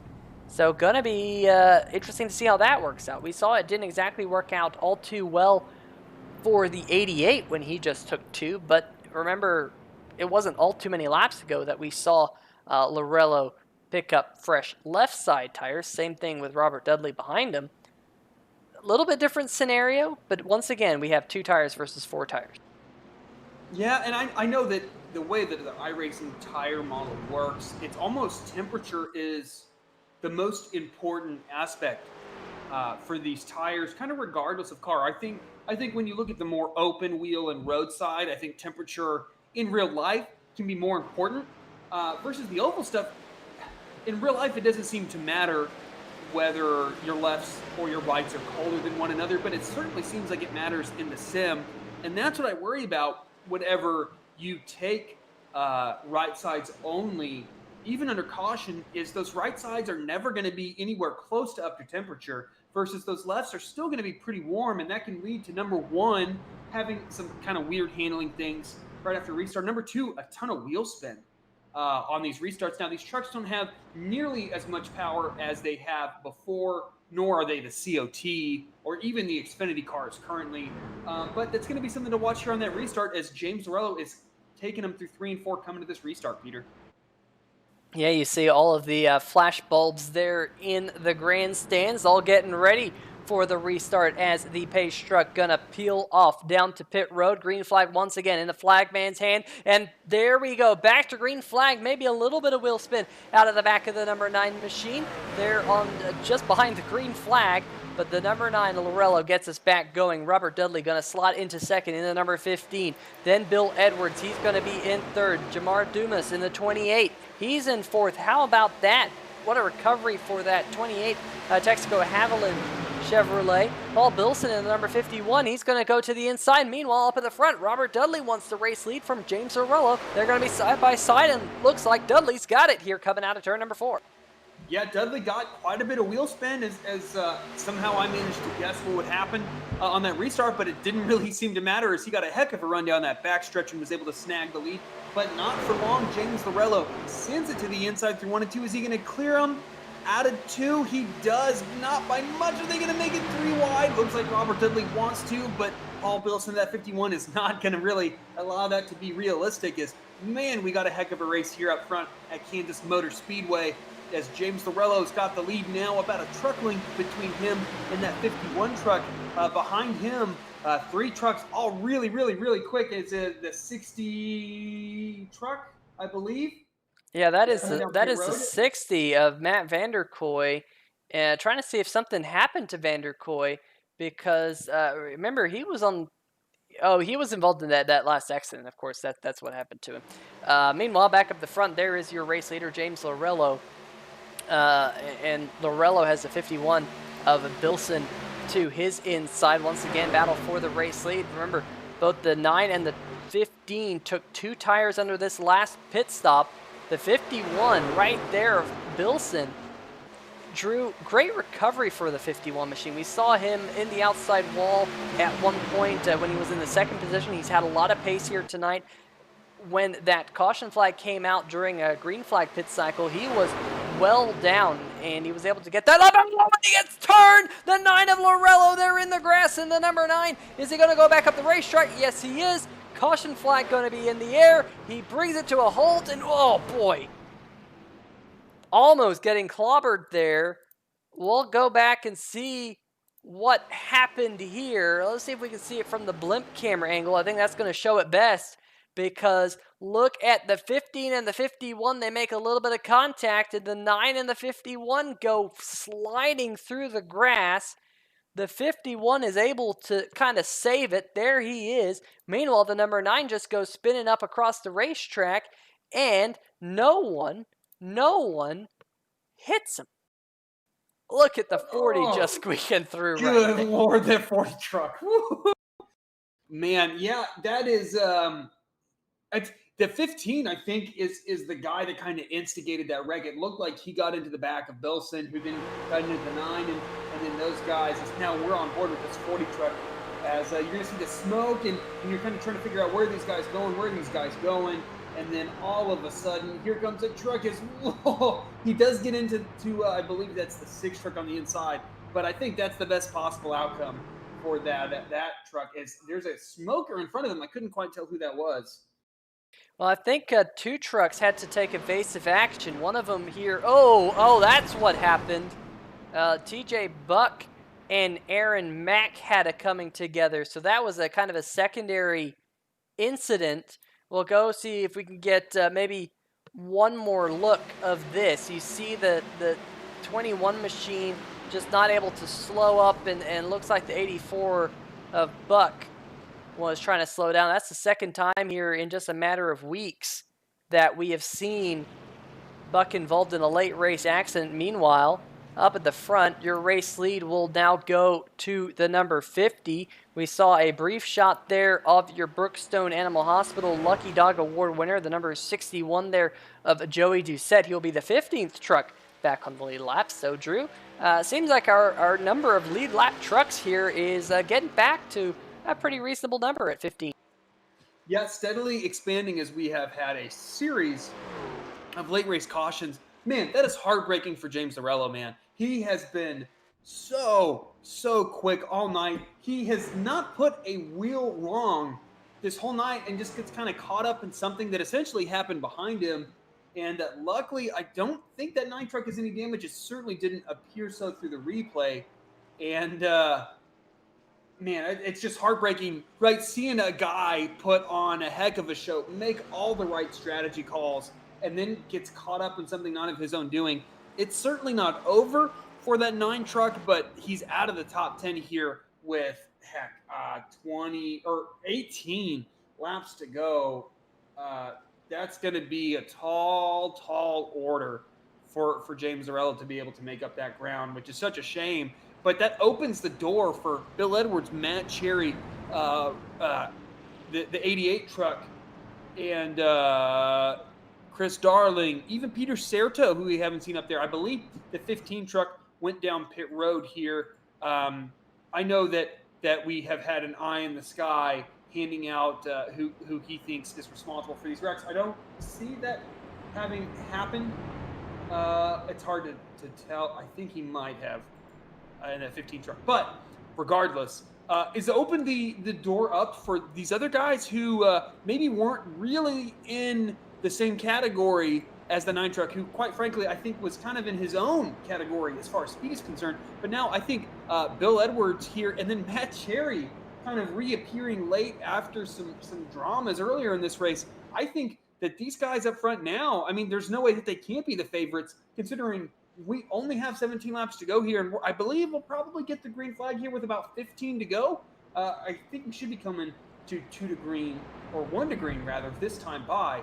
So a heck of a mix-up here as 2 of the fastest trucks in that 51 and that 9 truck suddenly not completely removed from their ability to win, but certainly removed from the front runners here with only, a few laps to go here at this point late in this race. Yeah, we'll see if those pace truck lights turn off. They do indeed. I was going to see if we could talk to one of these drivers right here at the tip of the field, but unfortunately, pace car lights turned off, so we'll let them get back to it as the field just doubles up here on entry into turn number 1. There you see the number 9 of Lorello. Just how far can he climb? And speaking of how far can he climb, Matt Cherry, Drew, that number 48, we have seen that race truck here tonight go through ups and downs, and somehow he's got himself back up to second. Gonna be interesting to see what he can do. How badly damaged is that 48 truck? We've seen a lot of right front damage here tonight. Got into the outside wall, then got into the back of Ben Adams earlier in the night. He's in second.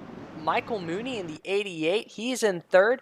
And then the top 3 drivers didn't pit under this last caution. Peter Serto, Chris Darling, Robert Dudley and company back behind them. They just came down pit road. They got 4 fresh tires.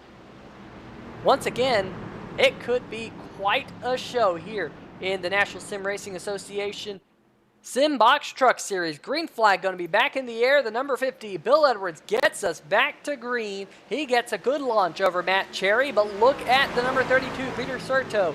In that 32, he has 4 fresh tires on that racetrack. No, excuse me, 2 fresh tires. He took 2 fresh tires under that last caution. Trucks behind him, though, they have 4. It's going to be a good show. Just 15 laps to go. Look at Chris Darling in the 47 machine. He's going to get shuffled down to the bottom. Look at the 88 having a little bit of problems right there. He washes up the racetrack. The 15 of Robert Dudley going to the outside. They are side by side for second. Cherry and Serto and 3 wide back behind them through the tri-oval.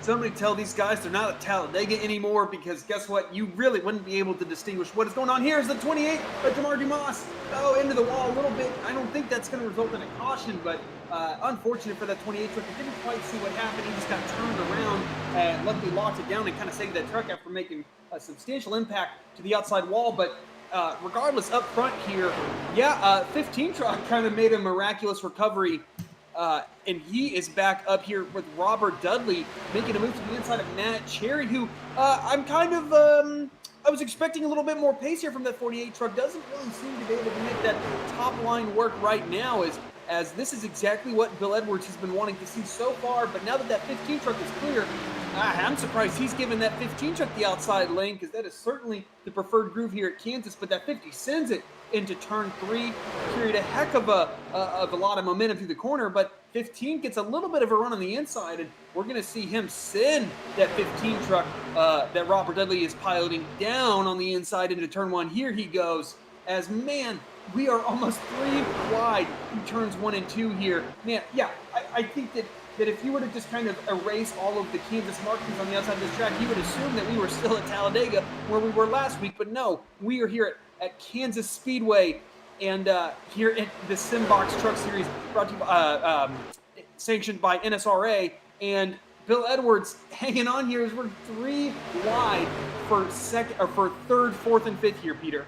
And look at who's the 49 machine right down there on the inside, the reigning series champion. That is Mitchell Adams, trying to get that bright pink machine to the front.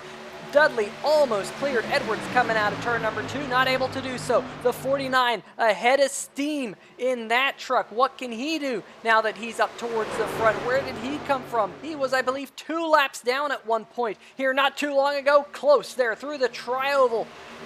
This is going to be a fantastic finish. Just 10 more laps to go at Kansas. 15 miles to figure out who's going to win tonight's Simbox Truck Series race.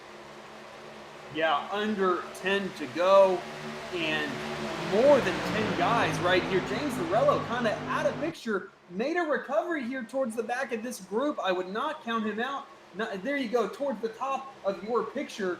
Not a lot of laps here left for that 9 truck, but he is going to the bottom 3 wide behind these guys, trying to make his move back up to the front. But Bill Edwards doing a fantastic job here. Man, that's close going into turn 1. Bill Edwards in that 50 truck. Oh, there we go, crash!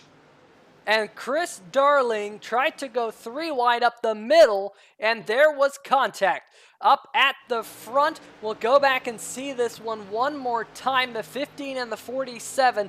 The 47 of Darling trying to split it up through the middle. What happened here? Did the 15 come up the racetrack? There might have been a little bit of net code in that one there, Drew. It kind of looked like it. Meanwhile, back live, the 49 of Mitchell Adams, we stay green. The 49's gotten to the outside of the number 15 of Robert Dudley. And your reigning series champion trying to get back to the lead. How about this, folks? Look at the battle behind them. Peter Serto in the 32 on the inside, the 48 of Cherry on the outside, and here comes Lorello. Remember, Lorello was spun around not too long ago, going through the grass, doing a little bit of rally crossing. He's back in the picture here as we now just have 7 laps to go at Kansas.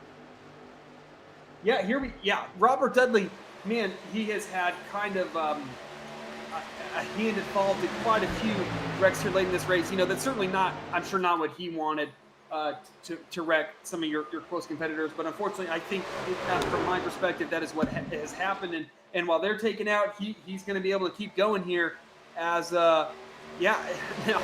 Mitchell Adams kind of out of nowhere almost here up front in that 49 truck now, grabbing this race lead late here with 6 laps to go. What can Robert Dudley, Peter Serto, James Lorello, who kind of, not unexpectedly because he's been so quick, but I definitely didn't anticipate him being here fighting for 3rd position with just over 5 laps to go here, 5.5 laps to go. If he can clear this 32 truck, I don't know how you bet against James Lorello, who has put in a heck of a drive trying to get back here and fight for this race win late here at Kansas Speedway. Yeah, and the thing that I'm most impressed with here, Drew, is the fact that I expected that outside groove to get better as the run going on, but look at Peter Serto. He's now back to the inside of the number 9 machine. Now, can Lorello get to the quarter panel of the number 15 machine coming out of the corner? Just 4 laps to go this time by. Has Adams finally cleared the number 15 machine? No. Dudley still down there on the inside. 4 more laps to go. And look at Lorello throwing a little bit of a block there on Peter Serto. Right back there for the 3rd position. These two continuing to race it out.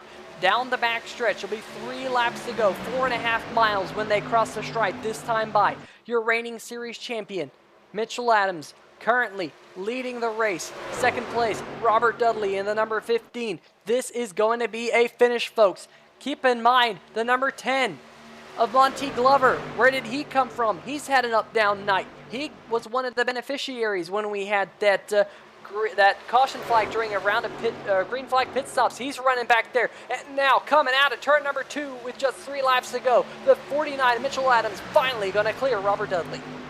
Yeah, and that's exactly what that 49 really needed. Now he's not going to be hampered, not going to be side drafted by that 15 truck who's still running that middle lane. Yeah, I think as we're kind of seeing, as we've been seeing all night, as this, I mean, very short late run, but run nonetheless occur, we're seeing that middle bottom lane become less and less viable, and we're seeing that 49 truck just hook it around the outside and carry so much speed down this straightaway. But the 15 was able to close a little bit there through 3 and 4 as he's going to continue to work that kind of bottom middle groove here as he's going to be able to get to the inside of that 49 truck. But just, yeah, you can see through center off, not quite able to carry the same type of momentum that 49 truck's carrying. And guess what? This is kind of pulling that 9 truck back into this. If these guys get too much into it here as we're taking the white flag lap, 1 to go here.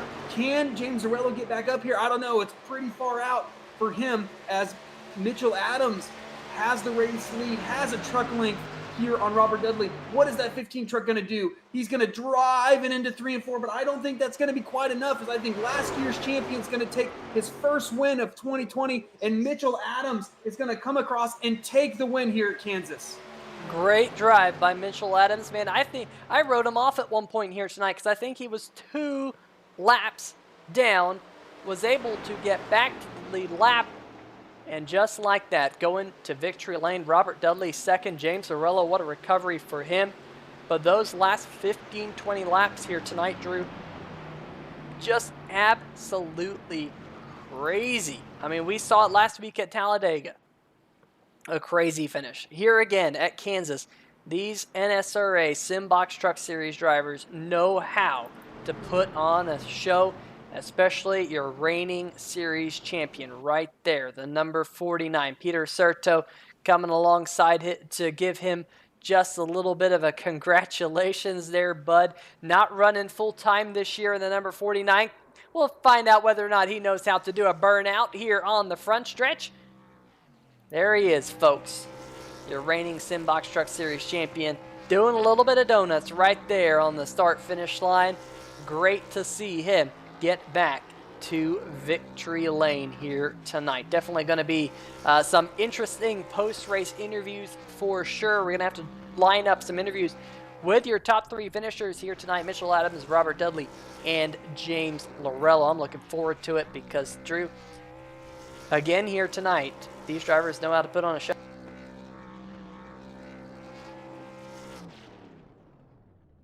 Well, folks, we're going to step away for just a brief moment here on 3 Wide TV, and we'll be right back after a brief moment, but make sure you don't go anywhere because you're going to want to hear the top 3 finishers and what they have to say. We'll be right back.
All right, folks, welcome back to tonight's 240-mile event here at the Kansas Speedway. James Lorello in the number 9 machine coming home with a third-place finish, and I'm joined with him right here. James Peter Short up here in the 3-wide TV booth, and man, you had a fast hot rod here tonight, all being unraveled right there at the end with some late race contact, but great recovery. I don't think you can be too upset with the fact that you were able to get back up to the podium with a fantastic late race drive. Definitely showed how much pace you had in that race truck here tonight. Already 2 wins to your name and another podium here tonight. Tell us about your race. Yeah, I had an awesome truck tonight. Was real fast, especially on the long runs. I think I was, out to about a 6-second lead there until some cautions came out. Yeah, unfortunate late race contact. I think I got in 2 wrecks there at the end. The last one I saved it, and I thought I had a chance, but I just burned up the tires way too much getting to them. But it was an awesome run. Wish I could have had the win, but confident, that I was able to pull out a top 3 here with problems late. Yeah, definitely, a pretty strong run for you in that number 9 machine. And, was Kansas one of those racetracks where you were expecting to be good off the truck, or was this one racetrack you were a little bit concerned about? Yeah, no, I was the mile and a half. So I feel like I'm pretty good at. Just got to make it through the draft with these trucks. So I thought I'd be really good at Kansas. I didn't realize, that I'd be able to, maintain this top 5. I thought for sure a top 10 car. I didn't know that I'd be running for the win like that. So any mile and a half, I feel pretty good in the truck. So we'll see what's next. Well, one question I have for you, right there, when you had that contact right there late in the race and you went through the grass, firstly, when you started going up the racetrack, how much did you close your eyes and just hope and pray that you weren't going to get clobbered? And B, once you figured out where you're going to restart, how do you get kind of back in the mindset of, all right, this is what I got to do to get up through this traffic? Yeah, I was going through the grass. My eyes were definitely closed, and I just was hitting the brake. And thankfully, guys were able to dodge me. Really good driving on their part. And then once I had about 12 or 17 seconds optional. I figured I could just carve through them with the draft. Try pass people low in 1 and 2, and then high in 3 and 4. And that was going pretty good until I think we got 3 wide in 1 and 2, and I slid it a bit and had to battle back from there. But I knew I could get back up there. I didn't know I could get that far up there. I figured I could get a top 10. So I got really lucky with not getting a lot of damage from that wreck. Unfortunate though, because really had a fast truck. Yeah, without a doubt. But next week we do go to Dover, I do believe. What are your thoughts about that 1 mile racetrack? Yeah, I love Dover. I'm actually going to be excited to not have the draft with the trucks because it takes about 10 laps to be able to pull away from cars because the draft just sucks you back in. Dover, I'm pretty good at. I enjoy that track. It's like a bigger Bristol for me. So hopefully I can repeat there and have a good run. Absolutely, definitely. Dover is one of my favorite racetracks as well, both as a driver and also to watch here on 3-Wide TV because definitely a driver's racetrack. But James, before we let you go, you got any shout outs? Yeah, thanks to the Simbox Truck Series and Chris and all the guys. This race has been really awesome. National Sim Racing Association has been fun so far. Great racing, I think, and it's proven in the last couple weeks. And thanks to S2R, my S2R teammates. Bill had a great run there, and Matt was running the top 3 too. So we were all strong tonight. Unfortunately, didn't show for it at the end, but thanks to you guys, and I can't wait to see you again next week. All right, well, folks, that is tonight's 3rd place finisher, James Lorello. Best of luck, James. All right, and I believe that Drew Eisenman has caught up with tonight's runner-up finish, Robert Dudley. Hey, Robert, it's Drew Eisman here in the 3x TV booth. You got a copy? Yeah, go ahead. Hey, Robert, you started 16th. You're able to work your way up to 2nd position. Give us a little breakdown about how your night went. Rough. Yeah, I'm not having much to say. I kind of feel bad about Chris getting in the wall earlier about lap 148 when he made it 3 wide, but I looked at the replay and it looked like a little net code happened. And I would never race anybody dirty like that, putting them into the wall like that. So I kind of feel bad about what happened to Chris right there at lap 148. Yeah, and I know as a guy who enjoys racing, whenever you make contact with a competitor like that, it can kind of mess with your mindset a little bit. How are you able to kind of overcome kind of that moment where you're like, oh crap, did I just wreck that guy? And that can kind of take you out of your groove. How do you deal with that, Robert? I just move on. I just started running the same line I ran all race. I ran that. I was committed to the bottom line on the whole damn race, and I stuck to it. Yeah, absolutely. We did see that. Did you feel like kind of taking a different approach to the corners, at least in relation to your competitors? Typically in iRacing, running closer to the bottom can really scrub that right front and really affect your front tire wear. Did you feel anything like that tonight? First 3 or 4 laps, you could go in there pretty hard, full throttle, but after that, I would lift going in, back in the corner up, lift and float through the corner, and then hit the throttle after that. So, and I also run a high steering ratio. I run the 16-1, so that puts less scrub on my tires. Yeah, I know. As somebody who tends to over abuse the right front, I'm certainly a fan of those higher steering ratios to kind of prevent that from happening. Um, you know, we saw that huge, I mean, relatively for Kansas, huge pack late in the race. What was kind of your approach and your mindset trying to deal with such a large group of trucks and trying to make sure that you keep your momentum and you don't compromise yourself into losing several spots there late in the race? How are you approaching that late race restart and trying to capitalize and try to snag this victory? Which was, this is a hornet's nest here, and just run my race the track, and not the other cars, and try to stay clean and run my line. And if I finish, I finish. But I still feel bad.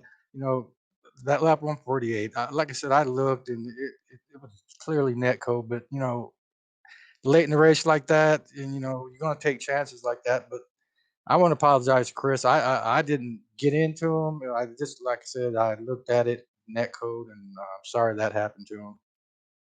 Yeah, well, I certainly don't want to speak for him, but I know as a competitor, I always appreciate when someone involved in that reaches out like that. So absolutely, that is commendable for you to say that, Robert. You're one position shy of snagging that victory, but I think a second place finish is a heck of a result tonight. Before we let you go, is there anybody that you'd like to give a shout out to? Well, shout out to you guys putting on a great broadcast. My dad, he and son and wife, they watch the broadcast every week. You all do an excellent job. I want to congratulate Mitchell for a great win. It was fun battling side by side. The last 10 laps or so, he raced me clean. I raced him clean. That was a real ball. I want to thank the ALS Association, the Alabama chapter, for allowing me to put their logos on my car. I want to dedicate this also to the in memory of my sister who battled ALS for about 6 years and finally went home to heaven. I want to, like I said, just thank the league, all the admins who put the league together. It's a great league. I look forward to Friday nights.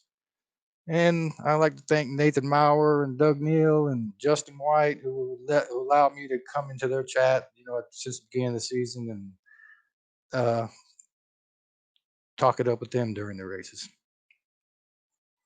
Absolutely, Robert. Well, thank you for joining us tonight, and congratulations on your second place finish.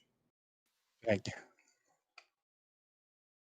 All right. Well, that is going to do it for the second place interview here tonight. But we, of course, do have tonight's winner of this race. In fact, the Alec Moore 240 presented by the Toasty Productions on Twitch. And that man is none other than the 49 machine, your reigning Simbox Truck Series champion himself, Mitchell Adams. And Mitchell, you've already been in the chat here on 3 Wide TV saying, best comeback I've ever had. I'm still processing it.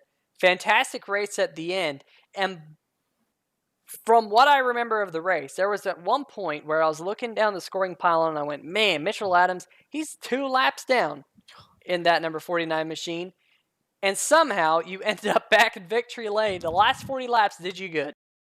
Oh my gosh, yeah, 30 or 40 laps to go. I was 2 laps down and thought for sure I was out of this thing. I spun it trying to get to pit road early and put me 1 down, and I ended up 2 down through the green flag cycle. And we were just racing from behind after that, but caught some really lucky cautions. The first one got a wave around. The second caution that put me on the lead lap, or kept me on the lead lap, I was going to have to pit that lap. So I think it just couldn't have worked out better for us at the end. And hard fought race at the end. There was a lot of tough side by side racing, but managed to pull it out at the end.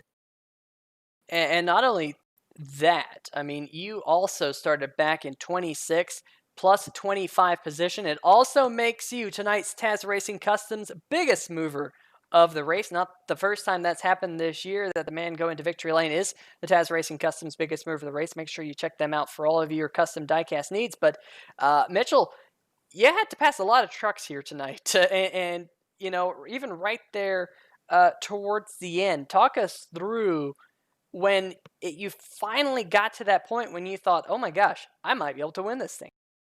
I hadn't even thought about that until you said that. I'm not sure I've ever won the biggest mover award, so that's kind of cool too.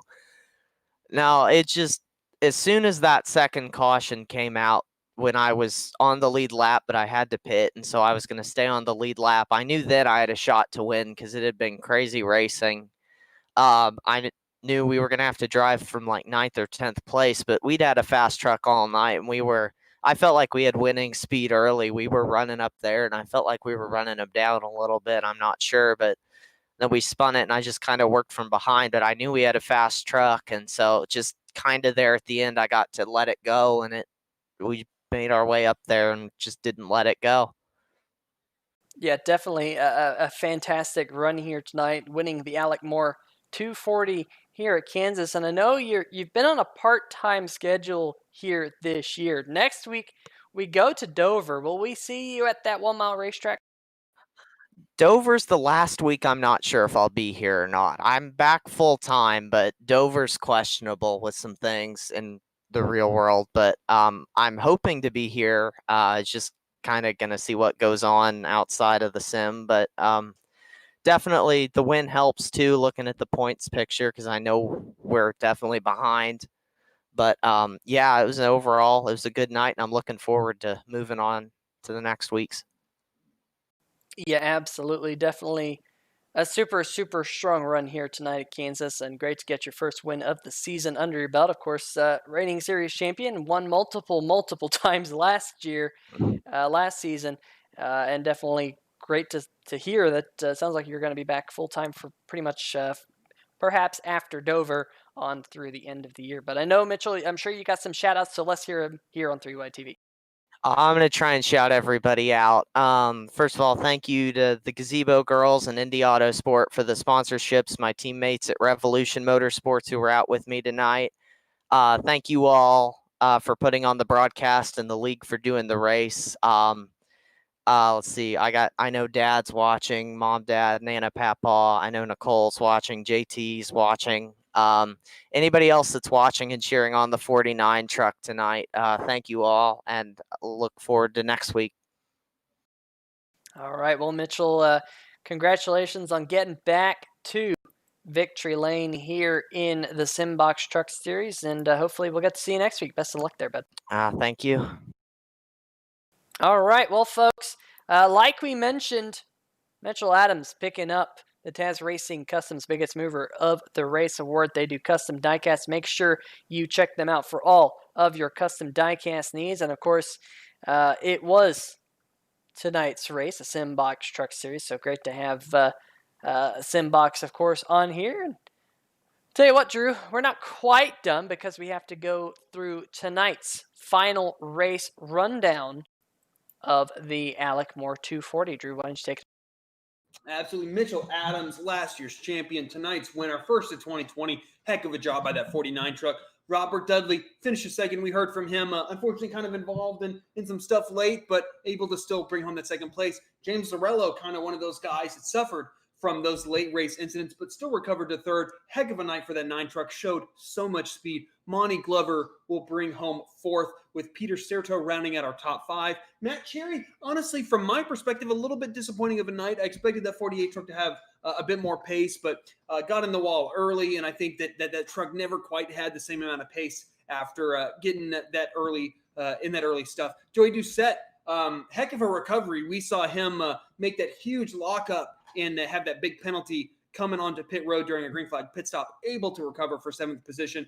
Doug Milner will finish 8th. Paul Bilson, also involved in one of those late race incidents, started 9th, will finish 9th, although I think that's lower than he ran most of the night. And also another one of those guys is Jeff Price, also involved late, but is still able to bring home a top 10. Yeah, one driver finishing in 11th was a driver we hadn't highlighted since the beginning of the race. That was Drew Himmelman. Great charge back through the field for the number 4. Definitely at one point didn't look like that number 4 was going to have all too much luck here tonight. A lot of damage on that truck, walking away just outside the top 10. Chris Darling, last week's race winner, also involved in one of those accidents late, finishing down in 12th. Same thing with the points leader coming in tonight. Bill Edwards in the 50 truck, finishing 13th. Michael Mooney in the 88, one of those other drivers involved in something.